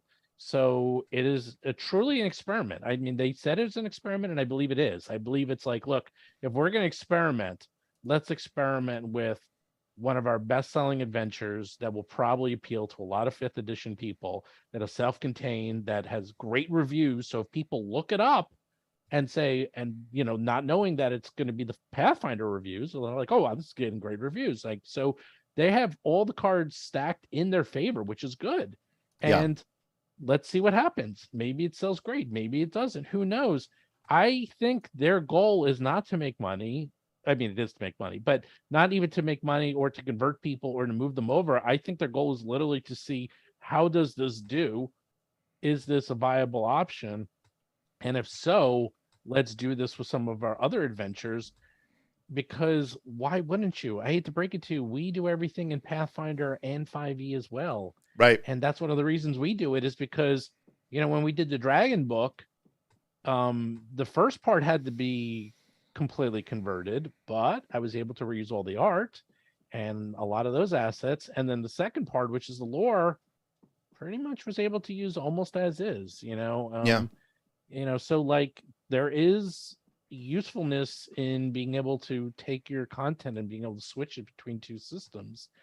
And from a business point of view, because I've been talking to recently some of the game distributors, if you're putting out a 5e book, it's very easy to get those into the game stores. And unfortunately, it's not so easy to get other, and I'm not saying Pathfinder, I mean any other game books into the stores. I've told this story before, but I do think it's really funny. Like at my local Barnes & Noble, they have a gaming section, and it's got a bunch of, stuff. And then it's got a bunch of 5th edition books, but they're all just fake cardboard books. You have to take them to the front, and all of the D&D books are behind the counter. Wow. And I asked them why, and she said, well, because they keep getting stolen because it's so popular. But if you go to that section, the Pathfinder 2 books aren't in slipcovers. The copy of Zweihander that they have isn't behind the store. The copy of what else do they have there? I think they might have like a Call of Cthulhu book. That's not behind the counter. That is on the shelf. People can steal that all they care. That's all they care about. Going to Toys R Us in the 80s when you wanted to buy a video game and you had to bring it to the front and have them like get it for you. There was also a meme I saw where they had a picture from Barnes & Noble, and it was like the role-playing section. And it was just Critical Role. It was right. It was Critical Role, D&D, and then an arrow pointing to the single Pathfinder book. It was like the Bestiary. Yeah, I saw that. It was right. I saw that. Bestiary 2. It wasn't like the main one. Right, Bestiary 2. Like, I saw that on Reddit. I was like, and they literally had like 500 books, and 490 of them, 99 of them were D&D. Yep. Or D&D related. And you know what? That's the reality, man. I mean, it's like, if you put out a D&D book and you want to get it into stores, it's not easy, but for Paizo, it's going to be easy. And Paizo can get that book And that's where you make the real money, is you get that into the Barnes and Nobles, you get that into the Targets. That's a big difference. Like you get into a game store and you're talking about, maybe 1,000 units. You get that into the Barnes and Nobles and the Targets, we're talking about 50,000 units. Right. It is still big difference. It is still very weird to me. I mean, I had a comic book store down the street, which had a section for D&D books that I went to. And I remember, there was a small nook at the back of like Walden Books at the mall where I could go to. And it is still very strange for me to go into Target and to be walking down the aisle. And there next to Clue and Monopoly is the D&D starter set on the shelf. Well, it gets crazier. My daughter just started college and she texted me today. I actually have to read the exact text. You're going to laugh when you hear this, Derek. Is that she writes to me at 2:33 p.m. My English teacher is having us do something with Dungeons and Dragons and alignments. And I'm like, holy crap. I was like, this is in college in an English course where they're doing alignment charts using D&D as a reference. Yeah. And I was like, it is. And the other day, like about a week ago, I've mentioned it already, like in like all of our streams, is that I heard these women who were like school teachers talking about Vecna. And I'm like, what is going on in this world? It's like, yeah, it's a very Oscar Wilde. Yeah. Oscar Wilde. Unfortunately, you got what you wanted. Yeah, I mean, and so the last two questions are kind of the same here. Dan and BH had two questions here. Basically saying, one is saying, WotC is making the VTT experience the focus with 1D&D. Do you think the future of TTG what do you think the future of TTRPGs is? And someone else said, do you think that 1D&D's new Unreal Engine VTT is going to be like the death knell for Roll20 or anything like that? So it's kind of the same question, which is, do you think... By the way, Down by the River said to raise my voice or lower yourself, by the way. Oh, okay. So I don't know. I can't hear it. Sorry, buddy. But yeah, I think it's an interesting question from both of these folks, which is I know that with 4th edition, they wanted to make it virtual. It didn't come together for a variety of reasons, some tragic. I mean, I have met people through my Patreon that I would have never thought I would have met in my life, which is people who play role-playing games. They've been playing for a couple of years, and they have never once played in person. They have only ever played D&D or Pathfinder via VTT. It's going to be normal. And do you think that is the future? Yes. We talked about that extensively on our 1D&D show, how they are going. There's two, to put it this way, 2 of their 3 pillars that they themselves outlined were digital. And I'm kind of surprised it wasn't all 3, to be honest. So, I don't know. We could reiterate what we said on the show, but I think they can just check out our show. Or they just check out our show. Like we went through this in extensive detail, but it's in the Stevens 100% accurate predictions. Yes. I mean, I watched that video. I think I commented. I said something like, "You did. Said, awesome." Yeah, I was like, well, I think I was even more dramatic than that. I was like, wise words. Yes. I don't know how to. I don't know how to feel about it because on one hand, I look at my community.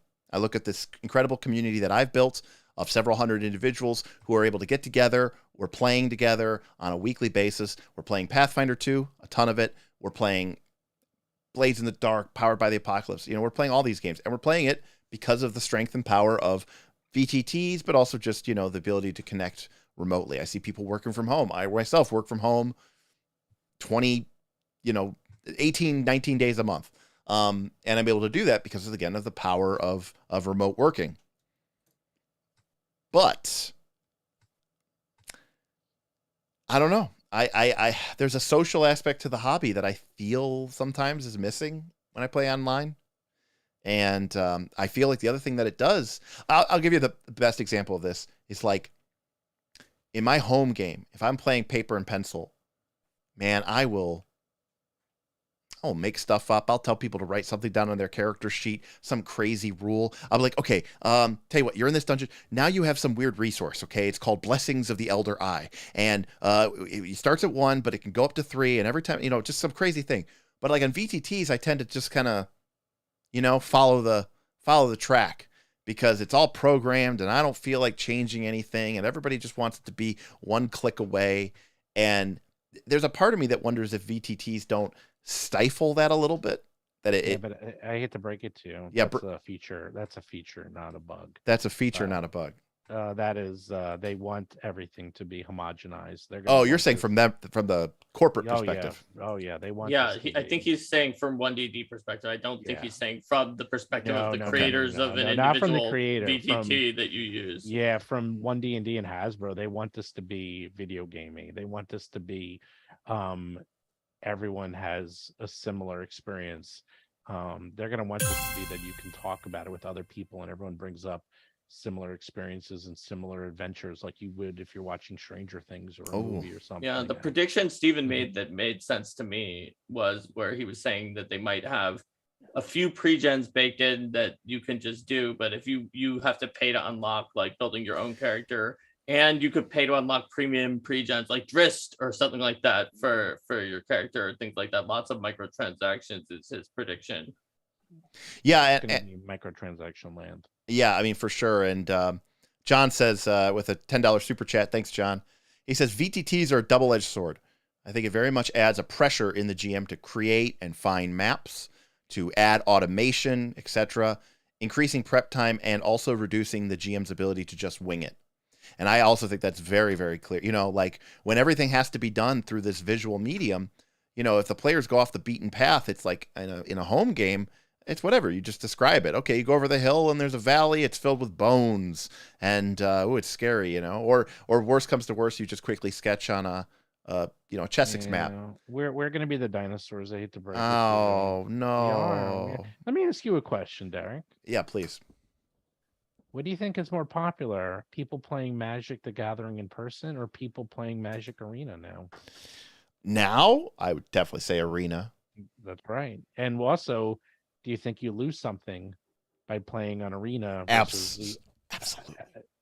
Right, but do you think the people who play in Arena know that?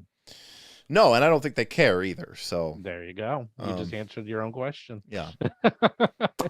People aren't going to know what they don't know. Yeah. People aren't going to know what they're missing if they're playing on VTTs and they're playing on an amazing 3D Unreal Engine, beautifully rendered, environment. And I saw that, and my heart, it skipped a beat. It fluttered. I'm not, so soulless that I don't think having a really cool, a literal virtual tabletop. We have our virtual tabletops, but they're not really virtual tabletops. But like if we could literally, I'm talking Oculus Rift virtual tabletop. I mean, that is kind of cool, right?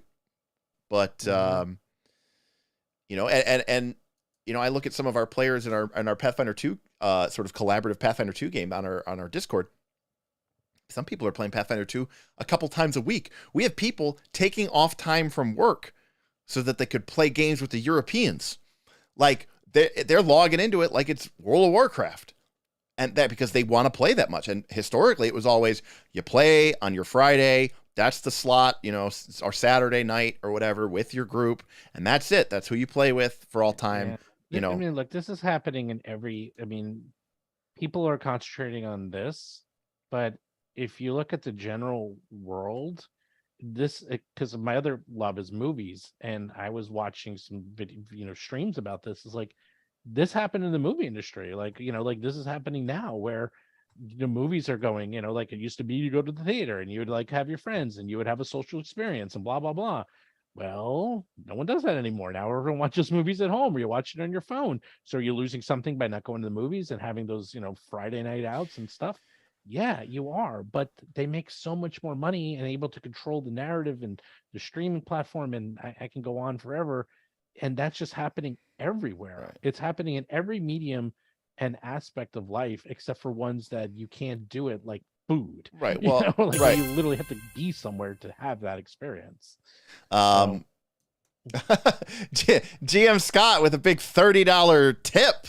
And he says, Damn. I fire my arrow of slaying. GM Scott did that so that in one fell swoop, he could kill the hype boss and become the hype boss himself. So since tips are doubled, he was able to slay the old hype boss and end the stream as our hype boss, because we are going to be wrapping up here.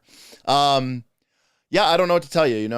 Thank you, GM Scott. I've also heard movie directors and movie creators say, I want my movie to be seen in the theater. And if you're going to tell me that watching on your iPhone is the same as watching on a big screen cinema with the multi-million-dollar sound system and digital, but then I 100% agree. But then Ridley Scott came out with what was that, The Last Night or whatever that was, that huge movie that 10 years ago would have been a massive hit and had an all-star cast and fantastic reviews, and no one saw it and nobody went, and those movies are never going to be made again. And the only people who will make those movies are Netflix and Hulu. Yeah, because the amount of money it takes to put a movie into the Last Duel, the amount of money it takes to put those movies into the theater is so gigantic that the only movies that you're going to see in movie theaters are going to be Top Gun, the blockbusters. Yeah, that's it. By the way, the only ones that will make money. I did not see Maverick in theaters. And by the way, I'm a Top Gun fan. I can quote the movie. I saw it in I'm theaters, too close for missiles. It's got to switch to guns. I'm too close for missiles. So good. It's apparently like a 1.4 billion or something in the global box office. That movie, yeah, it is. It's insane. It's insane. It's so good. Though. It's I don't know anyone who hasn't seen it who didn't. It's made more money. But here's the thing. I went and looked. Because I watched the first Top Gun movie. And, it's all fake. I watched this one. Apparently, it wasn't fake. They literally just put these people. These actors in jets and stuck GoPro, really advanced GoPros in there, and they just said, go fly it. Took them a year to figure out how to get 6. I followed it. Yeah, it took them a year to figure out how to get 6. I think there were 8K cameras, so even 4K cameras in the cockpit. They had to build special planes so that there was someone else flying the plane, and then China actually was tracking them because they thought it was some new type of plane. The amount of work they did. Yeah. And the thing is, it like all of the, there's another thing, like all the Tom Cruise movies, he adds in a lot of practical effects because you can tell. Yeah. And when you're watching that movie and when there's scenes when they're literally slammed up against the sides, and I myself was like holding my breath and was like physically excited watching that movie because I knew this was actually happening. Yeah. Were you watching it on your phone? No, I watched it in the theater. Or somewhere else? Well, so Derek, Sean says it's still in theaters, so I'm gonna have to go. Oh, it is still in theaters. I'm gonna have to go see it. I think that your initial thesis of is it the same in theaters as on your phone, I think it's clear that it's not. But for me, both of those experiences are very sub-ideal. And for me, it's much better if it's on like my TV than either of those. If it's on my phone, it's way too small. I can't really tell what's going on. Like it's no, I don't it's super it's super inconvenient. If it's in theaters, then I have to go to the theater. I have to sit down in the darkness, usually with like friends who wanted to go there, and now I don't get to hang out with them or talk to them. We just sit there for hours of the short time that we have together. It's usually way too loud in the loud parts, like by probably 2 decibels for me, such that it can be painful, and while still being potentially quiet in the quiet parts, because for whatever reason films do that, whereas I can change the volume on my TV in between watching it or talk to someone or pause it. It's called dynamic range, Mark. It's often so long that I need to go to the bathroom, but then I get upset because I don't want to miss anything from it. So like movie theaters, I think it's still better than watching it on my phone, just because I don't want to watch anything on my phone that's more than like 5 to 10 seconds. But it's definitely sub-ideal. TV is where it's at for me. That's my hot take. All right. And actually, if that is rom-coms, they're gone, by the way. If you look in movie theaters, there's all these genres. Yeah, it just doesn't make sense to put them into the theater, which is a shame because You've Got Mail is one of my top 10 favorite movies of all time. Really? Oh yeah, I love Tom Hanks and Meg Ryan. That's a match made in heaven. That movie was awesome. Oh, he's terrible. Bouquets of freshly sharpened pencils. Well, Darren Anderson, you're right about Terrible. other people's kids and people with noise pollution. There's lots of and sticky seats. There's all sorts of bad things about theaters. Yeah. All right. So the moral of the story is, I'm apparently going to go see this Maverick movie. Oh God, yeah. See it. I want to quickly thank John Bonanza for all of the super chats. I want to thank Scratch Paper Games, Chris Monroe, Darren Anderson, both for the super chat and for signing up to become an adventurer and support our YouTube channel. Thank you, Darren. Make sure you check out our Quest for the Frozen Flame next Tuesday. That's the 30th. We're going to be back playing some Pathfinder 2, and you will definitely get some good mileage out of those mammoth and burning mammoth emojis. Guardian of the Rune, Nightish, Boothby, CCAV, all sending in tips and super chats today, and thank you everybody else who donated. And I see that Steven's putting the link in there. Check out the Kickstarter. I promise you that there is something for everyone. And and I understand like that if Eladamon isn't your thing, then the Year of Monsters is probably your thing. And the other thing you have to realize, or just BattleZoo Bestiary. Well, the other thing you have to realize is. And I'm saying this as someone who, is dipping my toe in content creation, is there's nobody out there doing it better than this group, than these two guys and their team that they've put together. I mean, I'm not trying to say that I'm biased, but like I rated their monster manual much higher than I ever rated any of Paizo's monster manuals. I think they have I think it's a good combination of game mechanic design, but also giving people what they actually want and what actually works at the table. So I've continued to be impressed with the Dragon Book and with the BattleZoo Bestiary initially, and obviously looking forward to seeing what the elements are for this upcoming thing. So I even get to see some of the sneak previews of stuff. So That's right. I'm excited to dig into that. So we asked you to look at some stuff, because if we can make Derek happy, then oh man. Holy crap, did you just see that? Oh, well. Whoa. That is very nice. Thank you. Did it kill the monster? It must have killed it. Well, I don't even think it's processed yet. I think it's still coming in. There. There it is. Oh, there we go. That is probably killed like 3 monsters with that thing. That is a monster tip from our good friend John. Monster kill. I don't think I've ever even seen red before. Yeah, I don't. That is insanely high. That just shows you need to have us on the show more often. Yeah. So yeah. John. Yeah. Wow. Thank you very, very much, sir. You are a true champion and friend. GM Scott, you wasted your potion. I'm sorry. No. But John, if you want to come onto the Kickstarter, I think you can get like all the PDFs of all of the products for the amount that you tipped tonight. So. Seriously, you get a lot for that. Lance says it's going to be a good solid boss for the AP stream. Yeah. If John gets taken down during our next stream, that'll be quite an accomplishment. John's going to be up there for a while. That is a lot of hit points for the hype boss.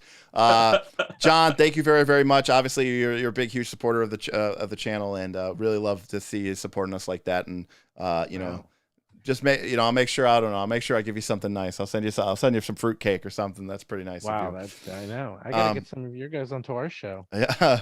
Maybe it's because we do it during the day. We can move. Yeah, we got the nighttime audience. Everyone's feeling. You definitely have the nighttime. Darren says a challenge accepted for a boss for the AP stream. But John, thank you. Very, very much. I'll be sending you a private message, John. We can talk. Give you some. Unfortunately, it's digital fruitcake. Digital fruitcake. Actually, one of my favorite things. We were in the Discord. We were talking about something. Somebody talked about food, and someone talked about pizza. And then one of our Patreon members was like, "Oh man, I could go for some pizza right now." And I was like, he's like, "Oh yeah," he's like, "Yeah, man, it's a tough month. Scrapping together cash as I can, and but just leftovers." Well.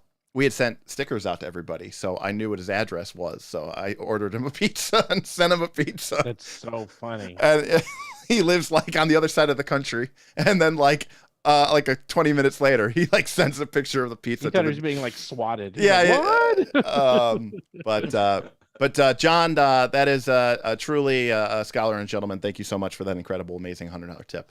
That's impressive. We haven't. It's been a very long time since we've seen anything over $100. That might be in the top couple. We've 100 is the highest I've seen on Arcade Mark. Although it's 10,000 bits because it was in Twitch. But there you go.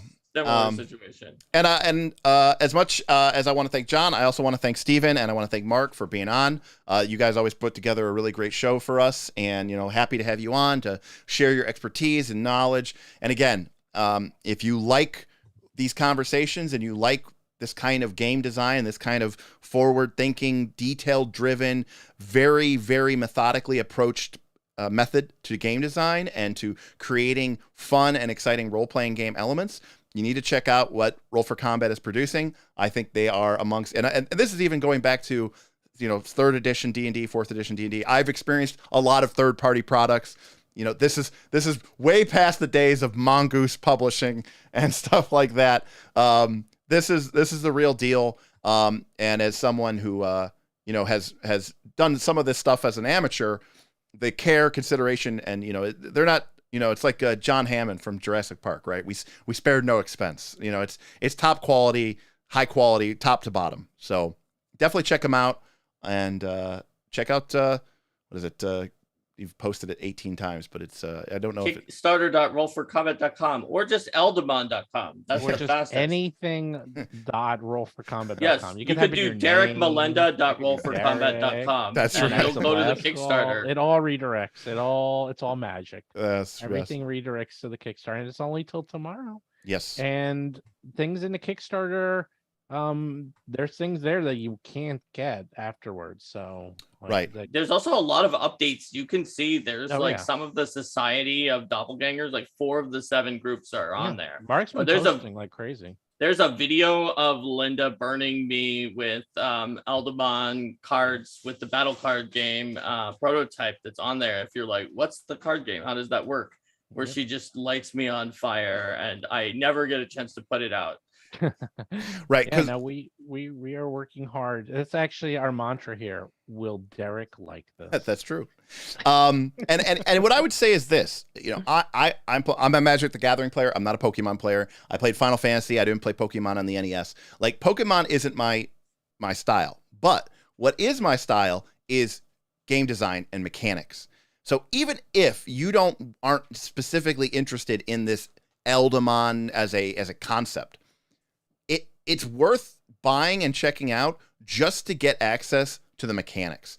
If you need to file off the serial numbers because that's not something you want to like. Now, granted, they did a caveat to that with the elemental avatar. Right, which is an attempt to try to say, hey, look, we're making this for other people. But it's too good of a design to just to pass on, is like my thought process on it. And so, there are definitely things that I buy having no intention of ever actually like using it as written, but I want access to that because I'm curious in how RPGs are designed and how they work and how they're put together. It makes me a better game master to just see how different things work. And the one thing, and I've complained about this a bunch on this channel and stream before, is when people just come out with, like, here's more classes.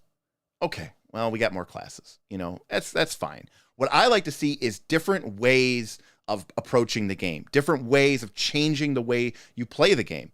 And you might not necessarily like the plushies, even if the Blizz Otter is pretty cool.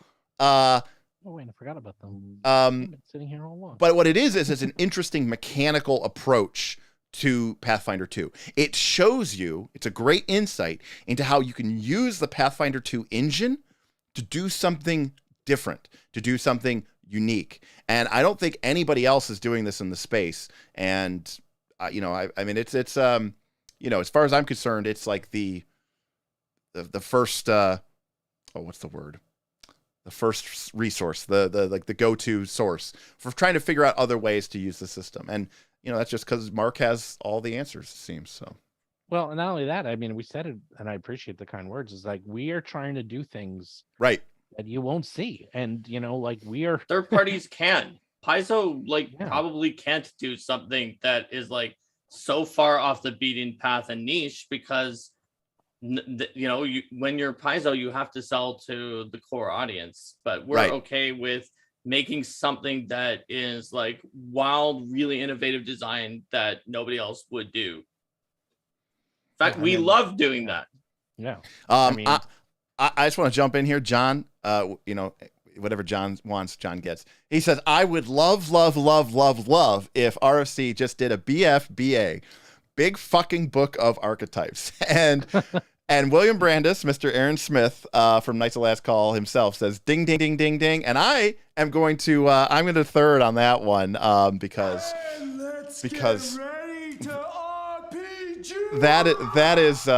that is really sweet. I love archetype design, and I love using it as an alternate way of classic. If you played EverQuest 1, it's very much like alternate advancement. To me, it's a really cool idea. So I'm just going to put that out there. I think that's a really cool idea. That's actually not bad. I mean, I like archetypes too. Year of Monsters. I like them, but Year of Archetypes.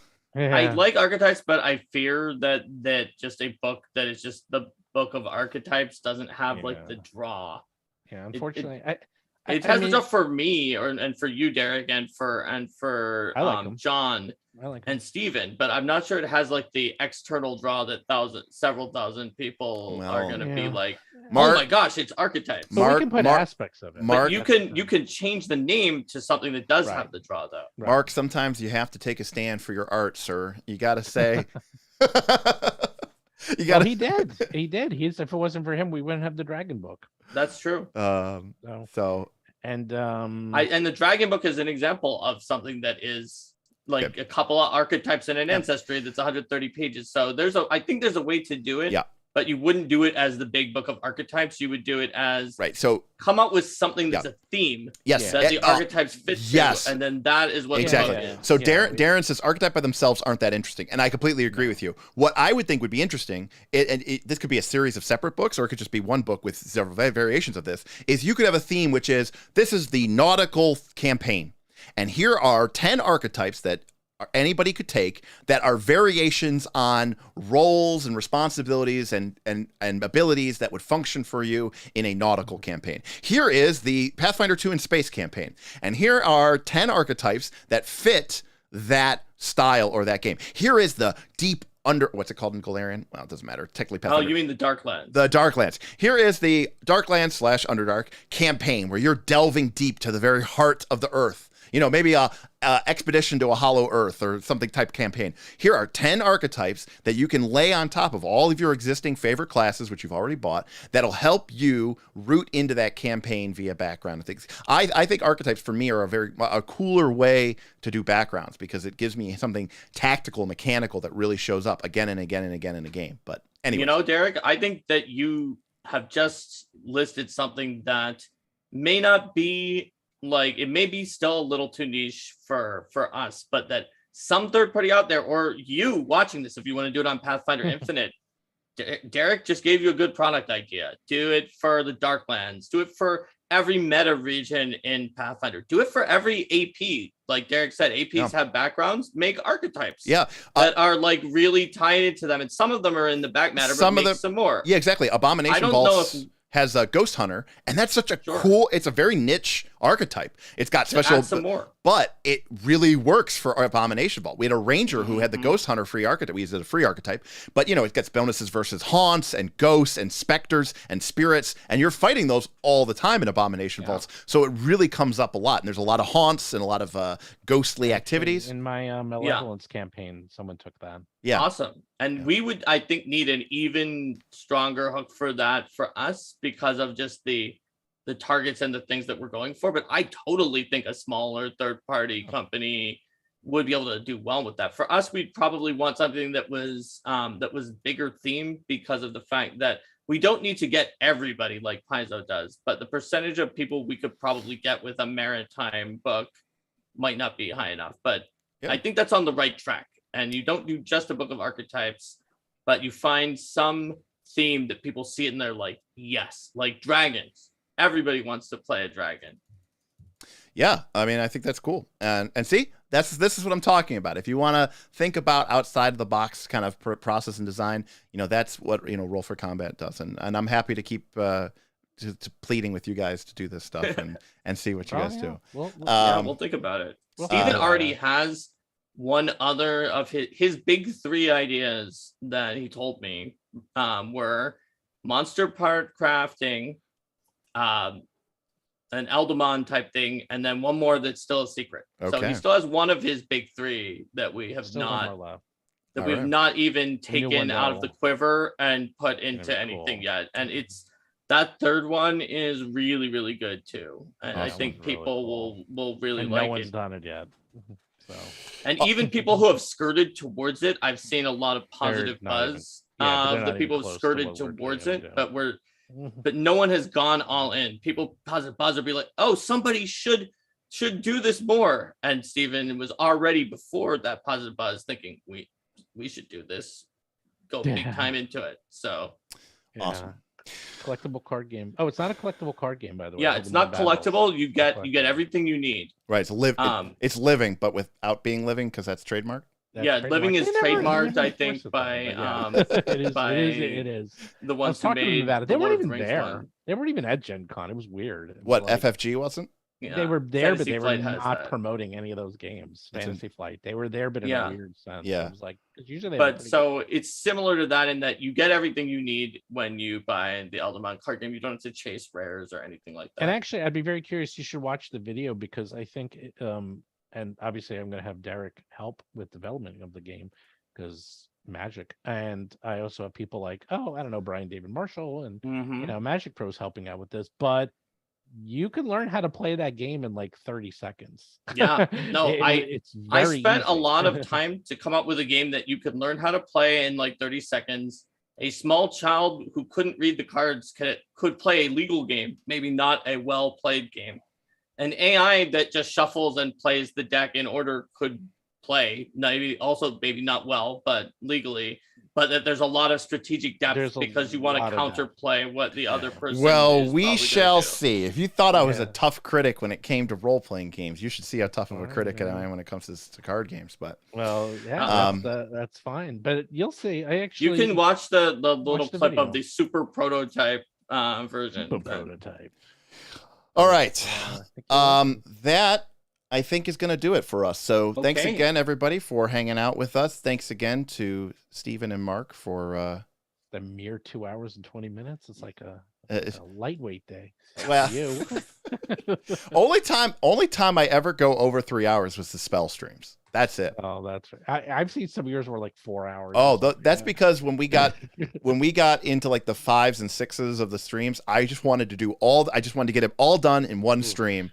And because early levels there's like 150 spells. You couldn't possibly do it in one stream. But like some of the later ones was like 50 or 4. It was low enough to be tempting, and it's like I'm not gonna stop when there's only 18 spells left, right? And then I think I'm gonna be able to get done, and then they throw a damn shadow spell at me, and it's got 18 paragraphs of text, and it does close to next to nothing, and I'm like, and then I want to skip it, and I say I'm not reading this spell, I'm skipping it, and then some asshole in the chat tips me $10 and says, read the spell. Wow. And then I go, damn it. Well, no, they're trolling me. They know what they're doing. They know that the reason why that they are giving me money is because they want to piss me off. And that's fine. That's fine. I respect that. Why do you think I have to cosplay as Popcorn the Leshy? When is that happening? It's Bob's got the adventure. He's read it. Talking about it. I've heard about this for quite some time, but I've yet to see. Here's what has to happen. Bob, who has a family and kids, has to be the GM. One of our players is in Australia, so it all has. I'll GM. I'll fly to Ohio. I'll do it for you. Well, no, one of our players is in Australia. One of our patrons, the one who tipped the amount of money to make me cosplay, because I put it up there as a joke goal. Yeah. Like, if we get $400, I'll cosplay, and then he just tipped. Boom. And I was like, okay, well, I guess I have to cosplay as a damn thing. So, anyways, we do need a fourth player. William Brandis does point that out. We do need a fourth player. Oh, really? Yeah, we're come over. I love it. I'd come by and see a game, whatever. Are you anywhere near Cleveland? We are right outside of Cleveland. But awesome. But I think, I think we're doing it online. So, because again, even easier because the guys we're doing it through Foundry. But yes, that is happening. Stay tuned. Stephen, Mark, any final words about Eladamon, about the Kickstarter, Your Monsters? It's almost hit 260,000 while we were going, so it's getting pretty close to the mind element stretch goal. So yeah, I'm looking forward to it. Yeah, I would just say. Oh, actually, you go, Derek. Then I'll tell. I was gonna say final push to get to 2,000 backers. Let's do it. Yeah, I mean, basically, it's like you have to call it something. So we called it Eladamon, and a lot of people are interested in the Eladamon. But there is the Battlezoo Bestiary, Strange and Unusual, which is if you like the first one, you're gonna like the second one, right? Because there's more monsters. And what I haven't really emphasized enough is that the imbuements, which are like the things you can add, the first imbuements were pretty much taking the runic system and just expanding it greatly. The fire rune is pretty much the same as the fire imbuement, just with more levels. But with the elements, I think Mark's going to have to come up with all new imbuements and things you've never seen before. Right. Again, ever. That's why I said it's a hacker's paradise.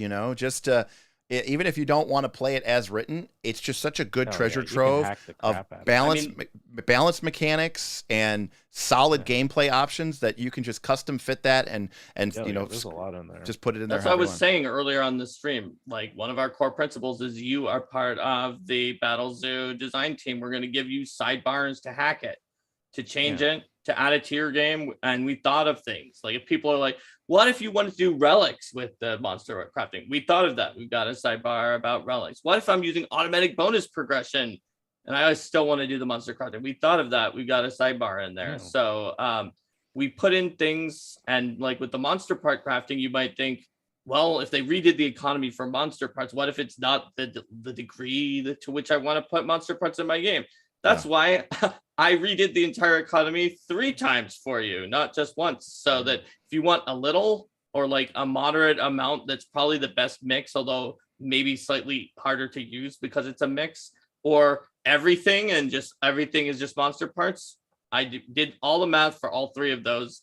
You don't have to do any even mods or hacks to get those math. You just pull the ones that I already calculated for you. Yeah. And also, and this is the other thing, it's for 5e too. It's for Pathfinder and 5th edition. Probably most people here are probably Pathfinder, but yeah, I mean you never know. You never know. Yeah, considering how hostile to 5e some of the super chats were.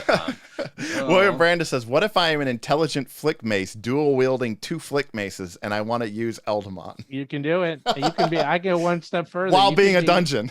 If you were an intelligent flick mace, you could be a dungeon. If you were an intelligent flick mace, your dual wield would include yourself and the other flick mace. You could do that. Okay, great. So you would generally wield yourself and then the other flick mace. Yes. You could definitely do that if you want. Like you could be a slime with flick maces in it, and you just like pull out the flick maces and start hitting people. Yeah. The nice thing is the dungeon, because the dungeon its avatar can be anything. So you could always be a dungeon and then an X with a flick mace as your avatar. Right. And then you could join Derek's game and his head explodes. I would delete the server rather than allow that on my game. Delete the entire server. You were so proud of your community that you built during the stream that you said with several hundred people on it. Would you really what other product out there can cause Derek to delete his own server? That shows you the power of BattleZoo.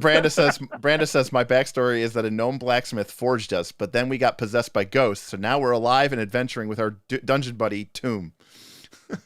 That is completely legitimate. You can do that, John. I don't know if that would be an ancestry or if that would be a heritage virtual VTT ancestry.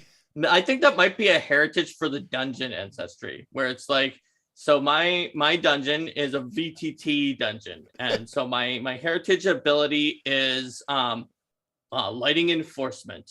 Right. Unlike in other areas where people just don't pay attention to it, anyone within a 30-foot aura of you has to check their sheet and make absolutely sure that they can see based on where the light sources are. Yes. And if they have dark vision, then they're immune.